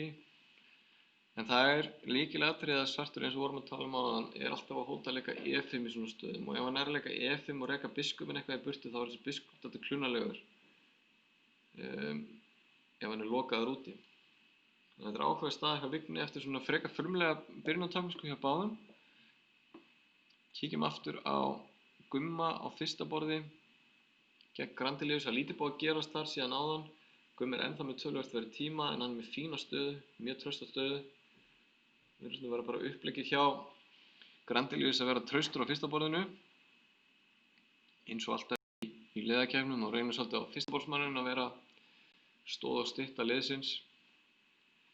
Þannig að hvítur var að drepa síðast á D2 með riddara og Guðmundur á leik.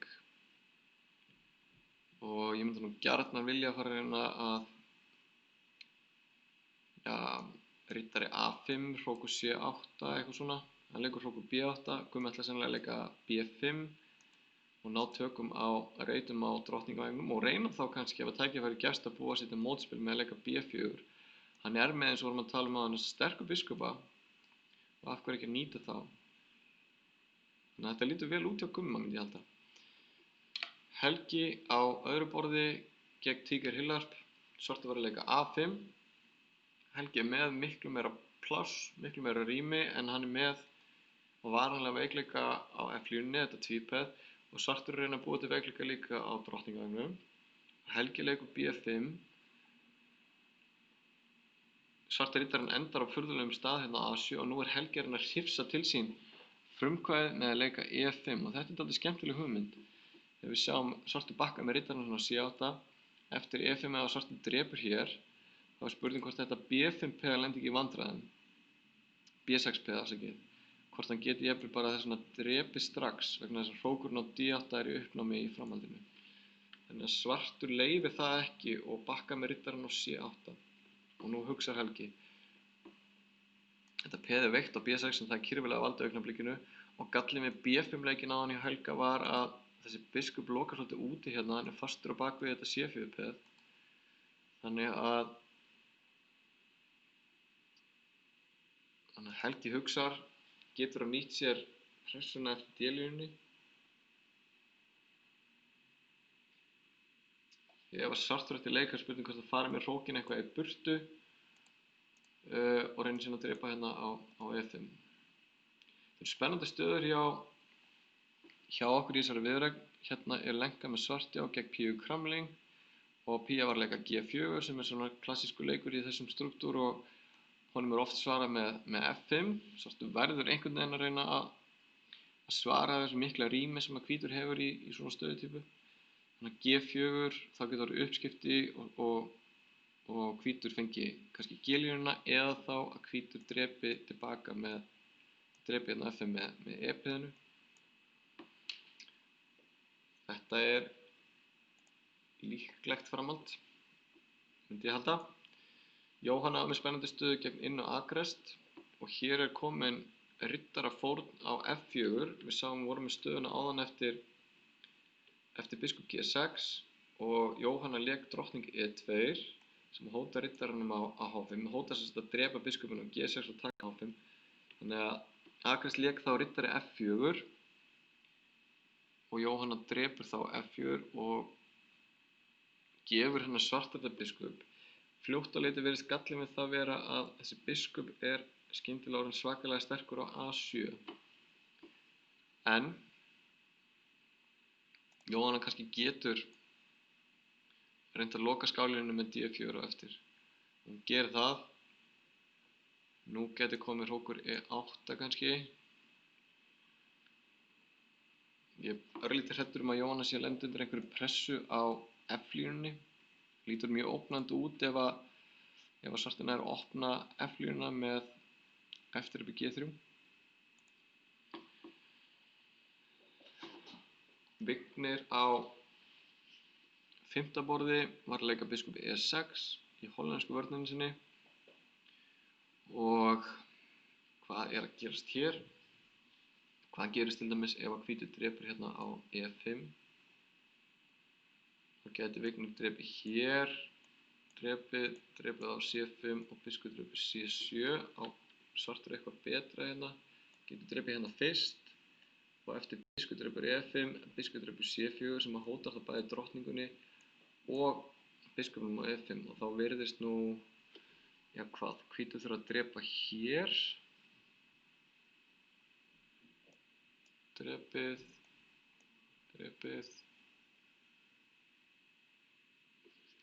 Og hvítur peði yfir. Við skulum sjá hvað gerist hérna. Það er mikla flækjur eftir biskup E6. Hvítur leikur hrókur C1, ok? Gæti verið að ég hef verið að missa einhverju þarna. Hrókur D8 kom þá og ennþá er þetta peði í uppnámi.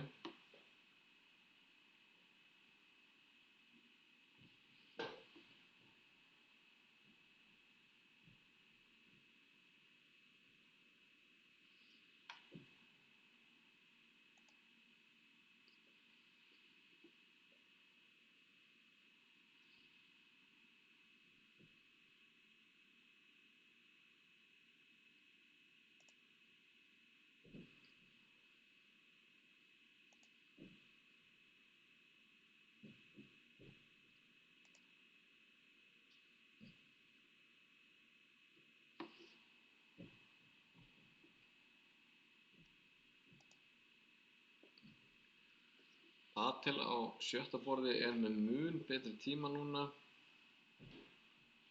gegn Margarítu með 8,5 mínútur gegn minna en 2 mínútum hjá svörtum og Patel hefur bara býsna trausta stöðu eftir örlítil ónákvæmni í byrjuninni þegar hún gaf svarthærðabiskupinn sinn.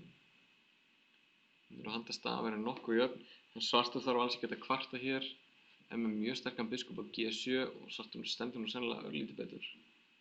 Verður að viðurkennast. Svartur á möguleika alltaf að tefla upp á eitthvað pota á drottningavægnum með A5 með hugmyndinni B4 einhvern tímann. En Margaríta hefur ekki verið neitt sérstaklega skynnsöm í tímanotkun sinni. Það er mjög vont að falla svona niður í 1 mínútu í svona skák. Það eru bara 5 sekúndur í viðbótartíma og það er ekkert grín að lenda í festast í tímarækjunu. En Patel bara býður róleg, lék bara kóngur H1. Hún segir bara, hvað ætlar þú að gera? Svartur leikur drottning E7, kannski séu svartur enga sérstaklega hugmynd í þessari stöðu. En ég held að helsti sénsinn væri einmitt að reyna að leika A5 og reka hann riddara í burtu og reyna að fá eitthvað mótspil með hennan biskup á löngu skálínunni. Kíkjum aftur á Gumma á 1. borði. Það er einhver tíðindi þar. Förum aðeins tilbaka. Við vorum í stöðuna áðan eftir hrókur B8, B4, B5, riddari B3 og þá lék Gummi E5. Við sjáum að eftir hennar leik hérna B5 þá er náttúrulega hugmynd fyrir hvítarinn að nýta sér C5 reytin. Þannig að riddarinn er á leiðinni þangað þar sem hann pressar á þennan helsta veikleika svarts á A6, riddari B3, E5, riddari C5 og biskupinn hörfar á C8 til að valda peðið. Grandelius lék þá A5 og þá kom biskup F8, þá líklega með hugmyndinni að taka kannski hérna C5 og þá drap Grandelius á E5 og þá drap Gummi á A5, heldur áhugavert. Hugmynd Guðmundar er að eftir B-drepur A5 gæti komið biskup-drepur C5 og Grandelius á leik. Gummi hefur aðeins verið tíma í miður, en áhugaverð stöðu. Mér líst mjög vel á stöðuna eftir byrjunina, en eins og þetta hefur þróast þá virðist nú Grandelius aðeins hafa tekið yfir. En riddardrepur A5 er skemmtileg hugmynd, eða skemmtilegur leikur að koma, og nú ef riddarinn kemst á C4 þá getur nú verið mjög fínt. Kannski bara best fyrir Grandelius að reyna að halda stöðunni saman bara með biskup D4, og ef að riddarinn fer eitthvað að reyna þá kannski að nýta alíunina og pressa eftir henni. Skákinni hjá Batel er lokið með jafntefli. Þær endurtóku stöðuna eftir kóngur H1 kom drottning E7 og þær endurtóku stöðuna hennar þráleiku. Þannig að jafntefli á Batel, það er eini punkturinn sem er kominn í þessari viðureign gegn Svíum. Vignir er hér, hvítur var að leika biskup G3. Fyrir eitthvað rólegt enn sem kom með, hvítur hefur mun meira rými en svartur hefur ákveðna möguleika á kóngsaganum í framhaldinu. Ég er spenntur að sjá stöðuna aftur hjá Jóhönnu, því að áðan sáum við að við vorum svolítið hrædd að svartur væri að fá spil eftir F-línunni. Hörfaði með biskupinn sinna H7, Jóhanna fór með drottninguna á G4, þá var drepið hérna á G3. Jóhanna skaut inn skák á B3 með biskup, kóngur H8 og nú á Jóhanna leik og svartur hótar að drepa auðvitað á F2 og Jóhanna fórnar peðinu sínu. Ég veit ekki alveg hvað var að gerast eftir drottningdrepur G3, en hún valdi allavega að drepa hérna með riddara og leyfir þá svörtum að taka á F2 með skák, og það er spurning hvort hún fengi þá einhver færi í staðinn. Eftir kóngur H1 þá er hvíti kóngurinn alveg þokkalega öruggur, svarti biskupinn á A7 er dálítið lokaður úti og hvítur er með báða riddarana sína, drottninguna og biskupinn auðvitað í sókninni líka og gæti kannski nýtt G-línuna, riddarinn getur hoppað á H5 eða á F5 einhvern tímann. Þannig að það er ýmis færi hérna fyrir Jóhönnu. Býðum við, þetta er komið, drottningdrepur F2 er komið. Jóhanna leikur kóngur H1 og vonandi nær Jóhanna að hrifsa til sín frumkvæðið aftur. Hún er gríðarlega sterk þegar hún nær frumkvæðinu og sóknarfærum gegn kóngstöðu andstæðingsins. Við sáum hérna lenku gegn kramling, lenka leik F5 eins og vorum að tala um, eftir G-drepur og kom riddari C3 og þá drap lenka hérna á C3 og leik B5. Hún er að leitast eftir mótspili og hún fær hérna töluverða pressu á C-línunni. Við sjáum að hvítur má ekki drepa á B5, þá fellur hrókurinn á C3. Kramling leik hrókur G1 skák, kóngur F7. Þá kom biskup D4, B-drepur C4, E-drepur F5, biskupdrepur og biskupdrepur C4 skák. Og þetta virkar mjög hættulegt hjá svörtum því að hrókurinn er kominn inn á G7. En það er pressa hérna eftir C-línunni ennþá og hvítur þarf að gæta sín á hróknum á C3. Lenka hefur bara rétt rúma mínútu en Pía Kramling hefur tæpa 4 mínútur. Sko, hvað gerist hérna eftir hrókur G8 skák? Það sem maður er pínlítið hræddur að Kramling gæti nýtt sér einhverja gildrur svona á C-línunni.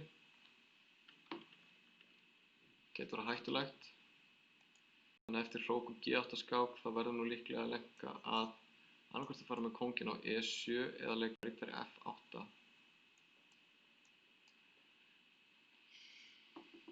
Sýnist mér. Kóngur E7 eða riddari F8. Staðan er svona núna. Saxast á tímann hjá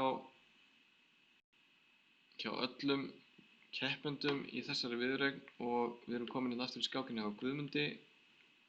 hvað gerðist hérna hjá Gumma. Eftir riddaradrepur A5 sem vorum að skoða áðan, þá kom Grandelius með krók á móti bragði, lék riddaradrepur A6.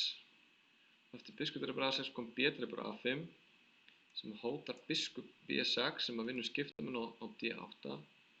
Nú, Guðmundur drap þá ekki á A5, enda eftir hrókur A1 virðist biskupinn á A6 falla.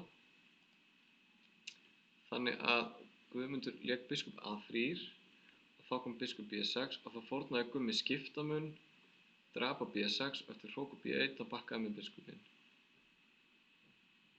D4 og hér vinnur Gummi peð á E5 en tapar peðan á B5 á móti og svona staðan núna.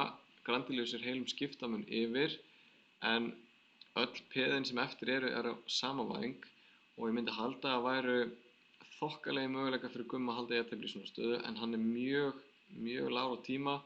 Hann var bara 17 sekúndur eftir gegn 3 mínútum Grandeliusar. Þetta gæti verið erfið vörn framundan fyrir Gumma en hann hörku segur í svona stöðum. Helgi líka tíma naumur á öðru borði gegn Tíker Hillar. Varleika kom G2 og sjáum að Helgi peði yfir, hann með valda frípeði hérna á B5 en það eru mislítið biskupar og svartur að taka peði á D6 og jafnar þá liðsmuninn.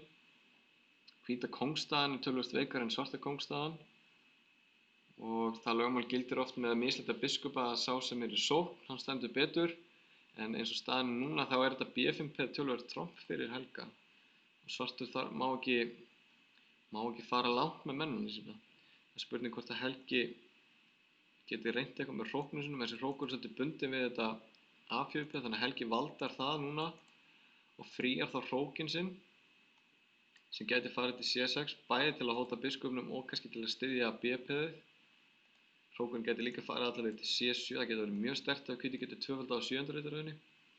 Þetta er mjög spennandi staða hjá Helga og eini vandinn er hvað hann er tímanaumur.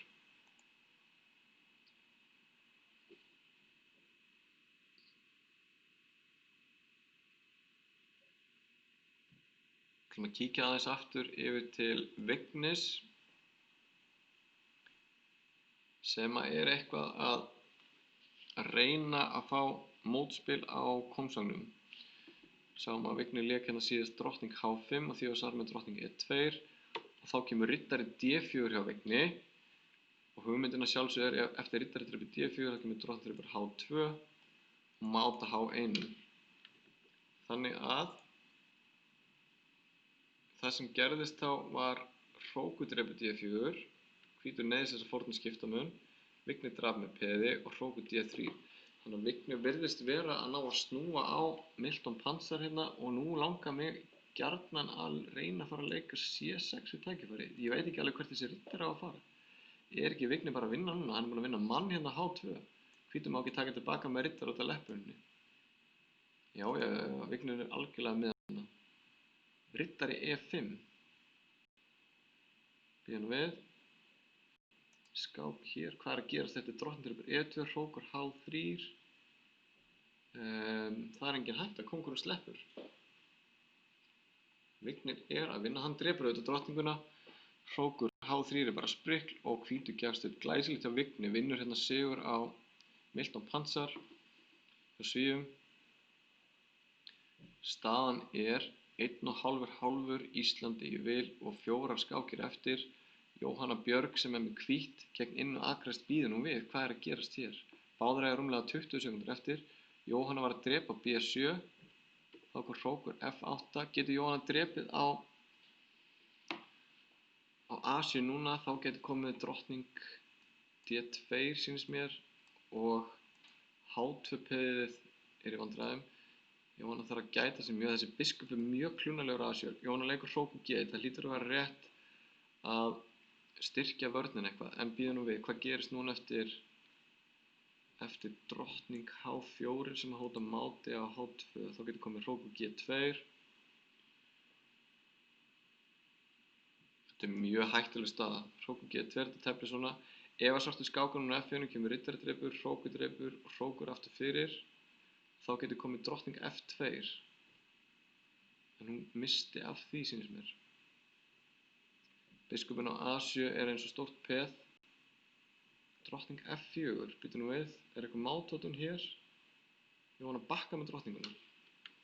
Gat Jóhanna ekki drepið hérna á A7 eða hvað? Kóngur H3, þar eru báðar á síðustu sekundunum hérna. Jóhanna er skiptamun undir og er líklega með tapa-tapli, hún fær ekki eitthvað mótspil sem ég var að vona hún fengi í gegnum þessu biskup. Já, hún fer auðvitað tilbaka. Biskupinn fer á B6, þar sem hann er kyrfilega valdaður og Jóhanna bakka með drottninguna. Jóhanna getur auðvitað hóta máti með biskup C2, hún á eiginlega aðrar hótanir í stöðunni. Riddarinn er fastur til að valda kóngstöðuna. Biskup C2 kemur núna G6, auðvitað getur hún drepið en endurtafli er mjög vanlegt fyrir svartan myndi ég halda. Sérstaklega hrókurinn verið virkur á annarri riddaröðinni. Hún heldur taflinu lokuð, biskupinn er ennþá svolítið lokaður úti hérna. En þetta getur svartur alltaf reynt að virkja biskupinn þarna eða fórna peða með C4. Skákinni hjá Lenku er lokið því miður með tapi gegn Píu Kramling. Við sáum að Kramling var komið með hrókinn sinn inn á G7 þar sem hrókur var mjög ógnandi. Hrókur G7, þá kom kóngur E8 og það hugsaði hún lengi og drap síðan hér sem er leikur sem ég misti af. Við sjáum að eftir hrókur drepur A6 kemur hrókur drepur C8 mát. Þannig að Lenka drap á C3 að með biskup og þá er hvítur búinn að vinna peð og er með biskupaparið og Lenka barðist áfram en hvítastaðan var unnin og Pía Kramling sigraði þessi skák.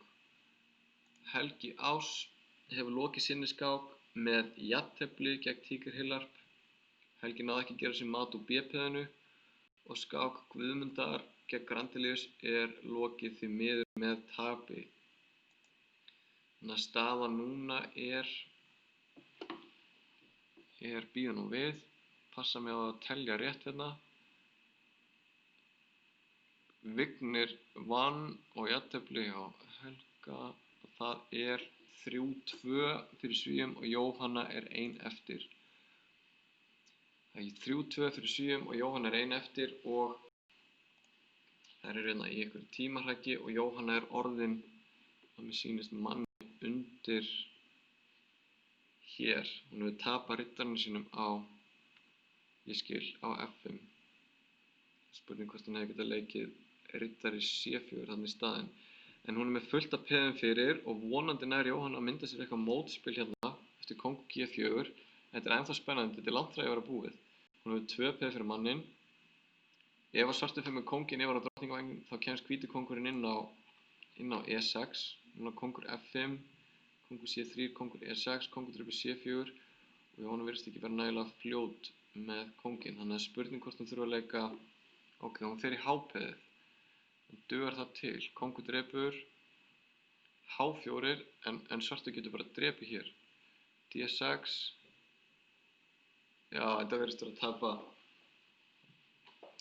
hjá Jóhannu. H5, kóngur drepur D6, kóngur G6, kóngur E6 já. H6 og biskup F6 stoppa peðið og því miður virðist svartur vera að vinna þetta. Það stefnir í að lokatölur viðureignarinnar verði 4-2 Svíum. 4-2 tap gegn Svíum er staðfest og Svíar færast upp töfluna með 4 stig. Ísland með 2 stig að þessum degi loknum. Sigur gegn Chile en töp gegn Svíum og Norðmönnum. Fáum uppfærða stöðutöflu hérna til vinstri eftir smá stund. Þetta var mjög spennandi skák hjá Jóhannu og mér fannst á einu tímapunkti eins og hún hefði kannski haft einhver tækifæri þarna eftir miðtaflið. Hvað segir, hvernig var þetta hérna? Töpuðu 4-2? 4-2, já. Okay. Hvernig var þetta hjá þér, Helgi? Ég hlýt að hafa verið með betra en svo telti hann illa hann á nokkrum punktum hann en ég held ég að þá verið svona tiltölulega hefnum á jafntefli sko. Ég fann ekki eitthvað nógu konkrétt sko. Já. Ég náttúrulega peði yfir og svona með eitthvað svo. Já.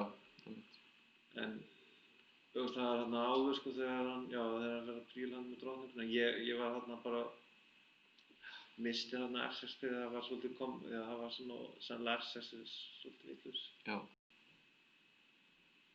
Ég held einhvern veginn ég geti. Já, ég bara fann ekki þarna, maður sé að ferða aðeins tilbaka. Af því ég var með þetta, fannst mér svolítið undir kontról. Ég valdi að taka mislita biskupa af því ég held að ég gæti ekki tapað þeirri stöðu. Eða ferða aðeins meira tilbaka. Aðeins meira. Já, ok, nei, allt í lagi. Já, þú drepur hér, já. Já, og annar möguleiki hefði verið að leika C5, sko. Það var svona upphaflega áætlunin hjá mér. Já. En svo fór ég að hugsa, hann ætti þá möguleika riddar á F5. Og gæti þá drepið kannski á F4 með drottningunni. Ég sá ekki af hverju ég ekki bara gera þetta svona, því að hvort geti þið best útkoman verið eitthvað svona staða, sko. Já. Ég meina þá vinn ég allan þessi pröfur. Þetta hlýtur að vera betra á hvítt, allan. Já. Sko hérna, já, drottning C3 var svona smá, og mér fannst ég vera sniður að veika F5, sko, til þess að veikja ráðastakónginn. Það ertu kongur á það? Sko það hér, sko, hérna á ég náttúrulega í fyrsta lagi, ég held í prinsipinu að halda spennunni. Já. Ég þarf að finna bara einhvern góða leik til þess að manjúra hver sá leikur af því að, já, sko, ég sá að drottning A3 væri óþægilegur. Já. Sko, kannski hefur þú setið það, sko, eitt sem mér datt í hug, ég veit ekki hvort það virki, en bara til þess að sýna áhorfendum, ef að svartur myndi tefla mjög illa. Ef ég dreip á G6 með piði, F-dreipur, hrókudreipur G6, H-dreipur G6, drottning H4, það væri skemmtileg lok á skákinn. Einmitt. En vandinn náttúrulega, ef ég dreip síðan hann með G6, þetta er hrók, þá hann, sko, ég hafði áhyggjur á hrókudreipur F3. Einmitt. Og mér fannst ekki vera skýrt, sko, hvor kóngurinn væri veikari. En sennilega, til dæmis þetta, sennilega kannski bara, hvað þessu, hvað á seyði hérna? Ef við leikum núna drottning H4, hvað gerist það? Hvað á seyði? Já, drottning H4. En það skemmtilega hótinn á hvítum með stöðunni að leika hrókur D8, og eftir uppskipt á D8. Já, og hrókudreipur F8 og fórnum drottningu og hrókur G8 mót. Já, ok, þá það, já, þetta hefði sennilega átt að gera, kannski. Getur svartur leikið biskup F6?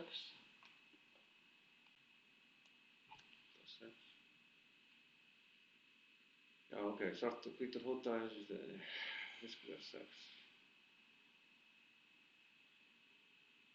Sko, hrókurinn á D8 ofan, já, veist það ekki hægt að hóta.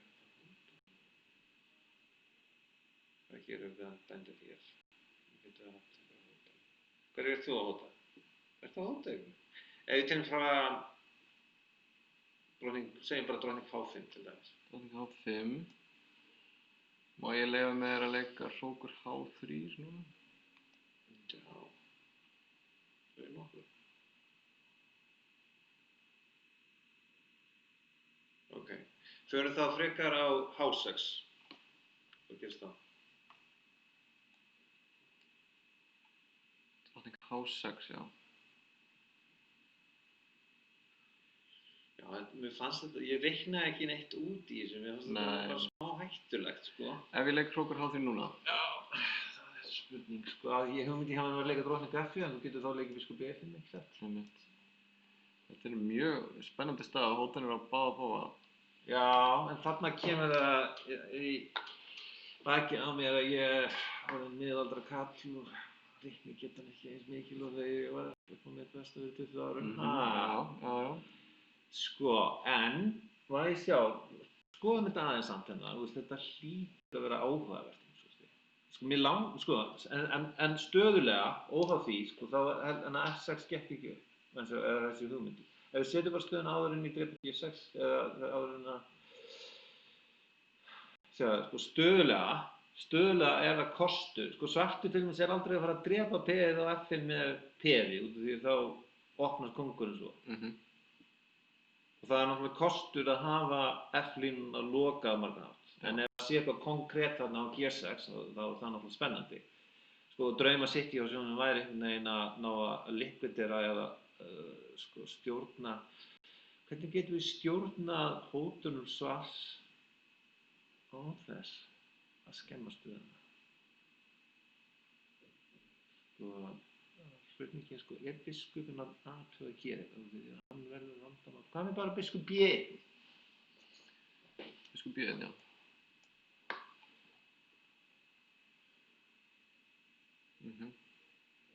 Sko, því að hrókarnir eru nokkuð góðir að stjórna D-lífinu, sko. Einmitt. Þá er hugmyndin bara að setja biskupinn og ég meina núna að því að hérna B1 skálinn eftir að þú ert búin að leika F5. Já. Annar valkostur hefði... Já, þetta er miklu lógískara. Þetta er miklu lógískari leikur. Hvers vegna færa hrókar sem standa vegna sem núna ertu komið með mögulega líka plant á E4. Já, einmitt. Já, þetta er bara... Já, ég held að svartur sé í vondaðan. Já. Svartur sé í vondaðan. Í mörgum variantum sko, getur maður stillt biskupinn á C7 og ef svartur fyrir á C-línu þá getur maður leikið hrók C6 og þá er maður kannski komið sterkt peð á C-línu og biskupinn á E4. Já, einmitt. Ég veit það ekki. Allavega, það var hérna sem ég fór að algjörlega klúðra stöðunni. Sko. Þannig að þú telur að það hefur verið mistök að fara með peðið upp á... Það var mistök að fara, það er mistök, stöðuleg mistök að víkja hróknum af D6. Þú eru að bara kontrólera D-línunni. Þetta hljóta að vera aðalatriði. Já, vorum með stöð hér, já. Það er hérna. Hér? Já, þetta, af því að þú missir svona samhæfingu. Einmitt. Af því að ég sá alveg drottning A3, ég hélt bara að ég gæti leikið F6 og haldið, ég sá bara ekki, þú veist, peðið bara að falla eftir biskup G4. Ég væri með eitthvað, það er þetta svona. Það að vera sprækar í kollum, sko. Jæja, heyrðu, sjáum hérna skákinnar. En ég var heppinn síðan eftir þetta að ná jafntefli, sko. Mér fannst hann tefla skákina illa eftir það, til þess að hann bara halda drottningunum þrýst á mig með nauman tíma, sko. Já, já. Þannig að þetta var svolítið, já, þetta var mjög vitlaust, sko. Bara tefla einfalda, sko, simple chess. Já, já. Keep it simple, stupid, eins og sagt er. Einmitt. Jæja, hvernig var þetta hjá, Viggi vann, var það ekki? Vigni vann, jú. Hann var eini sem vann núna, 2 jafntefli, 3 skákir sem töpuðust. Hvað gerir jafntefli annar? Hún Batel. Já, ok, flott. Mér leist ágætlega á stöðuna hjá Gumma eftir byrjunina gegn Grandelius. Það var Karo Kann og Grandelius drap á D5 og leikur D3. Já, þetta er mikið. Og Gummi leik biskup F5 og þá bakkaði hann bara og þetta virkaði svona frekar passíft hjá hvítum. Og mér leist alveg ágætlega á stöðuna hjá Gumma bara hér einhvers staðar. En svo fór eitthvað að halla undan hérna eftir B5 og riddari B3 og flækjurnar sem komu upp hérna þá misti Gummi einhvern veginn aðeins tökin á þessu eftir riddari drepur A5 og riddari drepur A6. Já. Drap hér og drepið. Já. Sko. Já. Svona lífið. Þess að ég segi sem mitt.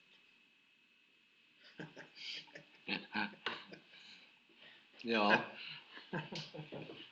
Ef við fengum 1 sigur í viðureigninni og það var hjá Vigni gegn... Já, skemmtilegt. Þetta er eitthvað svona dæmingja Viggastaða, sko. Já, við sáum hérna stöðuna eftir drottning H5. Þetta er nú skemmtilegt. Og þá leik Vigni riddari D4 og vorum að skoða hvað gerist ef riddarinn fer á F3 og hann mátt hérna á H1. Akkurat. Hvítur drap hérna með hrók. Okay. Og leik síðan hróku D3 og þá kom riddarinn H2. Þetta er algjörlega búið. Já, hann getur tælt mjög skemmtilega mikið. Já, hann getur gert það. Kraftmikið. En við sjáum núna til vinstri hérna stöðuna eftir fyrstu 3 umferðirnar. Það eru 3 lið sem eru búin að stilla sér upp hérna á toppnum með fullt hús með 6 stig. Tyrkir, Norðmenn og Serbar, öll með 6 stig. Tyrkir efstir á vinningum með 15,5 vinning. Eru Danir með 0? Danir eru með 0 stig og 4 vinninga einungis.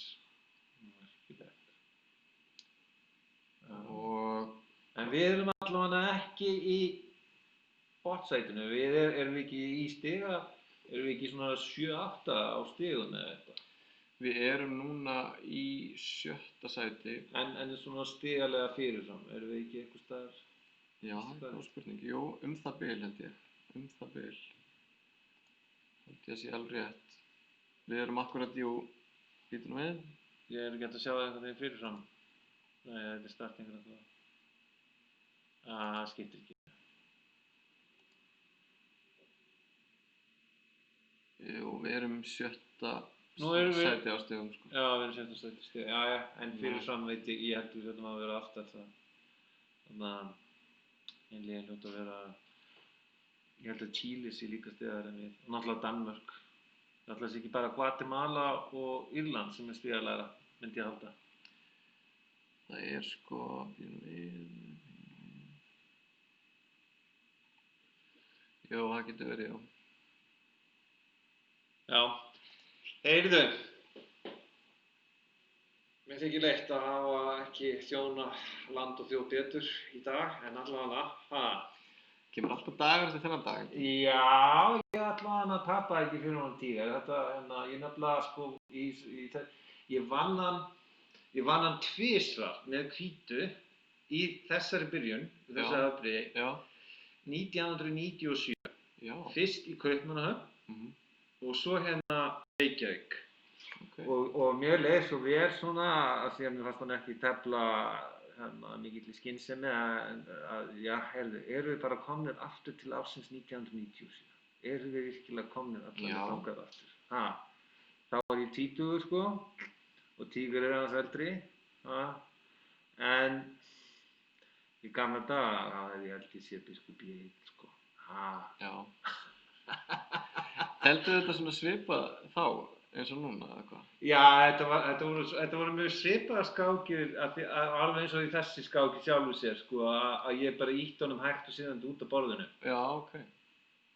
Það var svona Þetta er nefnilega svona á list sko að skildi held ég ekki þetta sko það var vandamálið, þetta er mjög athyglisvert þegar þú setur hrókinn aftur út í þessu, mjög athyglisvert og lærdómsríkt sko að ég held, ég er allavega með þá kenningu að það hafi verið rétt að leika F5 út af því að það lokar á eins og möguleg fyrir svartan og setur þrýsting á kóngstöðuna. Þannig að ef þú sperr saman bara áður en ég leik F5. Já. Hvítur myndi augljóslega vilja að þessi tveir leikir voru komin F5 kóngur hátt. Já. Það hlýtur bara að vera. Ok, þannig að það er rétt. Það hlýtur bara að vera rétt. En það sem er að hér er að ég skildi ekki mikilvægi þess að hafa fullkomna stjórn á dýrlínunni og ná að valda A4-peðin með einfallega biskup B1, biskup C2 og eiga síðan þann kost að fara með biskupinn og E4 og halda bara spennunni. Akkurat.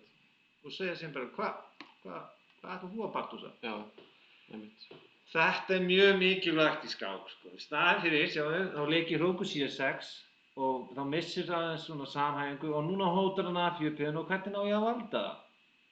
Og ég hafði ok, ég leik F6 sem ég gerði, þá kom biskup H6, en ég þarf ennþá að svara spurningunni, hvernig á ég að valda P1? Þannig að þegar hrókur D4 kemur biskup E3. Einmitt.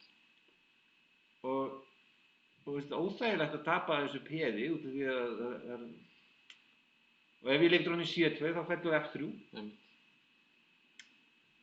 Og hrókur C6, C4 þarna sjáðu, hvað er ég búinn að gera við stöðuna? Ef þú bara ber saman við að hrókurum á D6. Þetta er nefnilega svo mikilvægt í skák að velta fyrir sér hvaða stöðutypur koma eftir nokkra leiki og spyrja sig, hef ég bætt stöðuna? En það er ekki, þetta bara skákin ansið við. En skemmtileg. Skák er erfið en skemmtileg, já. Ég vona að þið er alltaf leið að þið komið líka hérna aftur núna. Já, bara endilega og velkomin. Ég held að þetta sé, fyrir þá sem eru að horfa á, getur verið aðeins skemmtilegra. Já. Takk fyrir. Takk fyrir Helgi.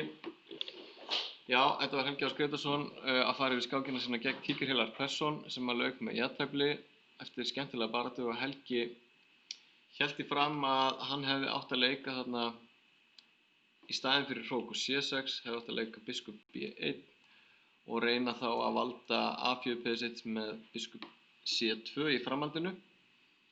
Því að eins og þetta teldist þá missti Helgi aðeins tökin á stöðunni og tapaði peðinu sín á F6 í framhaldinu og skákin fjaraði síðan út í jafntefli eftir hörkubaráttu. En sem sagt, degi 1 af 3 er lokið og íslenska liðið með 2 stig af 6 miðja deild, 1 sigur og 2 töp. Og keppnin heldur áfram á morgun á sama tíma klukkan 2 og þá mætir íslenska liðið í 4. umferð sem framfær klukkan 2 á morgun mætir íslenska liðið Serbum. Ísland hefur hvítt á fyrsta borði gegn Serbum. Ísland hefur síðan svart gegn Tyrkjum í 5. umferð og að lokum hvítt gegn Dönum í 7. umferð á morgun. Það verður spennandi að sjá hvernig íslenska liðinu vegnar af gegn þessum sterku sveitum í mótinu. Tyrkir hafa farið alveg á farið hamförum hingað til, byrjuðu mótið með stórsigur á Dönum 5,5, unnu síðan stórsigur á Guatemala með sömu úrslitum og skelltu síðan Írum 4,5, 1,5 og eru með 60 og 15,5 vinning. Þannig að við mætum Serbum, Tyrkjum og Dönum á morgun. En ég ætla að segja þetta gott þangað til og við sjáumst aftur á morgun á sama tíma klukkan 2. Ég þakka ykkur fyrir áhorfið í dag og sjáumst aftur á morgun. Verið sæl.